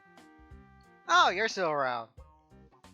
Quickly, my acolytes! Grab as many of those USB sticks as you can from the displays by the counter, as penance for this retail's repulsive service. Then we shall seize the soft pretzel stand! Oh, how the mighty have fallen. Actually, that's not really true, is it? Soft pretzels are more of a lateral move from dog food. Wouldn't you agree? On the contrary, I'd say it's a step up. Higher value to weight ratio, humans can eat it instead of dogs, just an all-around improvement. Where were the soft pretzel raids when I was there? When you were... You think he's gonna figure it out? Just give it a second. No, it can't be! It's you! You're...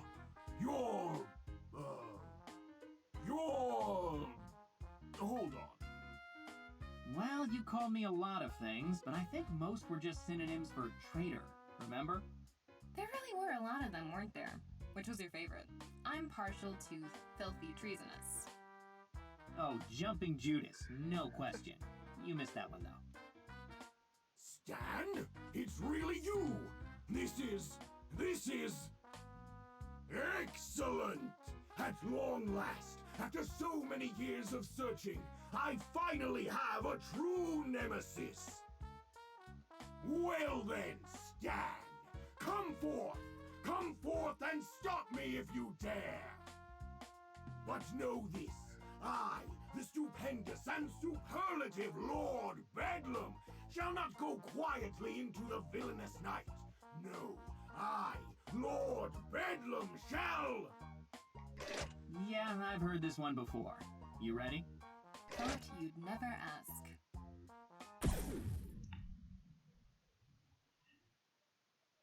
So, how was it?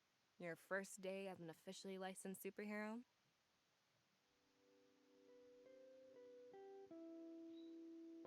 Was it everything you imagined? Hard to say. I never really imagined myself being in a position like this. Not until recently, anyway. Not until I met you, I suppose. I mean, you're the one who got me here, if I'm being honest. You never give yourself enough credit. You did this, Stan. Maybe I prodded you a little, but you're the one who made it happen. It's like I told you. That's kind of the point of this superhero thing. No one makes you, no one asks you. It's a path only you can choose. You told me once that you were just a guy who clocked in and clocked out. That not everyone got to do something they love. Do you remember that? Yeah, that was when we first met. Well, the first time we met when you weren't kicking my ass, anyway. You think you'd say that now? About this? No, definitely not. Didn't think so. You've come a long way. I'm glad. And not just because you're better off for it. I admit there's selfish reasons too. Like getting to share this view. It's pretty spectacular. Not that I need to tell you that. Any view you'd risk stepping out of your armor for must be incredible. Well, I'm flattered, but this time I may have done just a little bit of planning. So there may be a minor cell phone and satellite blackout centered around this building right now. And as luck would have it, that means no one can hear or see us unless they've got a helicopter and a set of binoculars. So we're totally alone up here. All through sheer coincidence, of course. Yeah, I don't buy that for a second. Well, that's one way to get your jollies off. That's more like you. Still a lot of trouble to go through, isn't it? Maybe, but I always wanted to share this spot with someone one day. I just never found the right person. Not until now. Nah, that's actually kind of sweet. I want to share everything with you. There'll be times where it isn't easy, even times where it's downright crazy, but... But we can get through it. The two of us. Together. Yeah. Together. We spend a night... Ugh. Ugh. Ugh.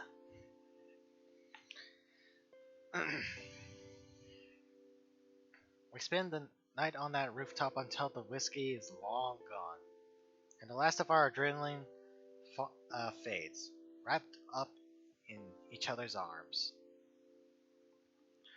Sometimes I feel like we never came down. Like we could still be up there, just living in that moment for as long as we possibly can. And there is nowhere else I would rather be. The end! Final panel and a heroic duo. I'm always walking, but I never seem to move. Kinda like an upright bass on a stage where the players got no groove. Feeling like the wayward son of a rusted gun, where the ammo's pure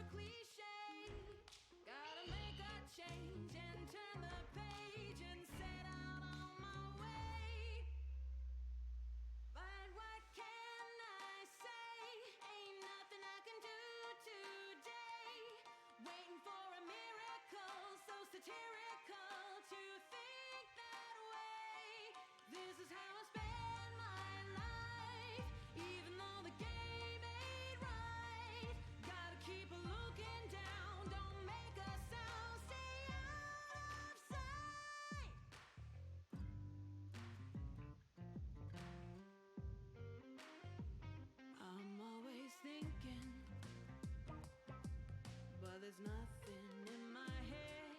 I can try to meditate, but I end up sound asleep instead. It's kind of like a paradox, Pandora's box with a padlock made of clay. Got my engine primed, ignition timed, launch sequence underway. But what can I say? Ain't nothing I can do today. Waiting for a miracle, so satirical to think that way. This is how I spend my life, even though the game ain't right. Gotta keep looking down, don't make a sound, stay out of sight.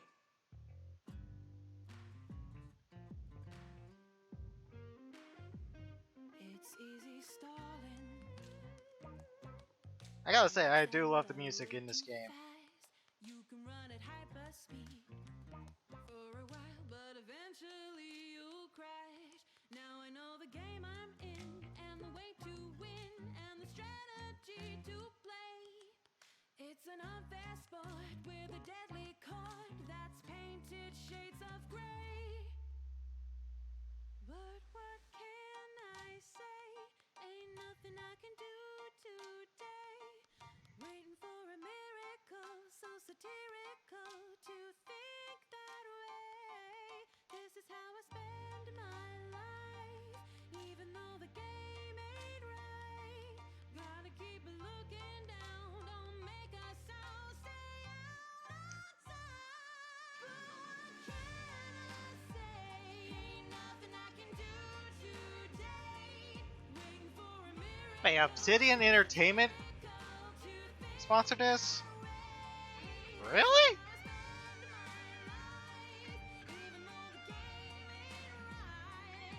Or is that just a dummy account?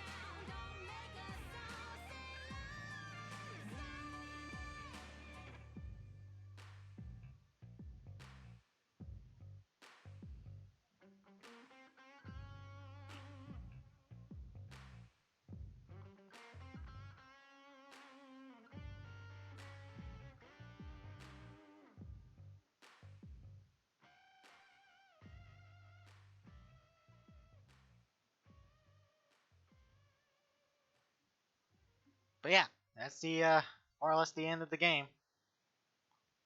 I'm just gonna let the credits roll. I guess I could just skip the credits since most of them are over, I think.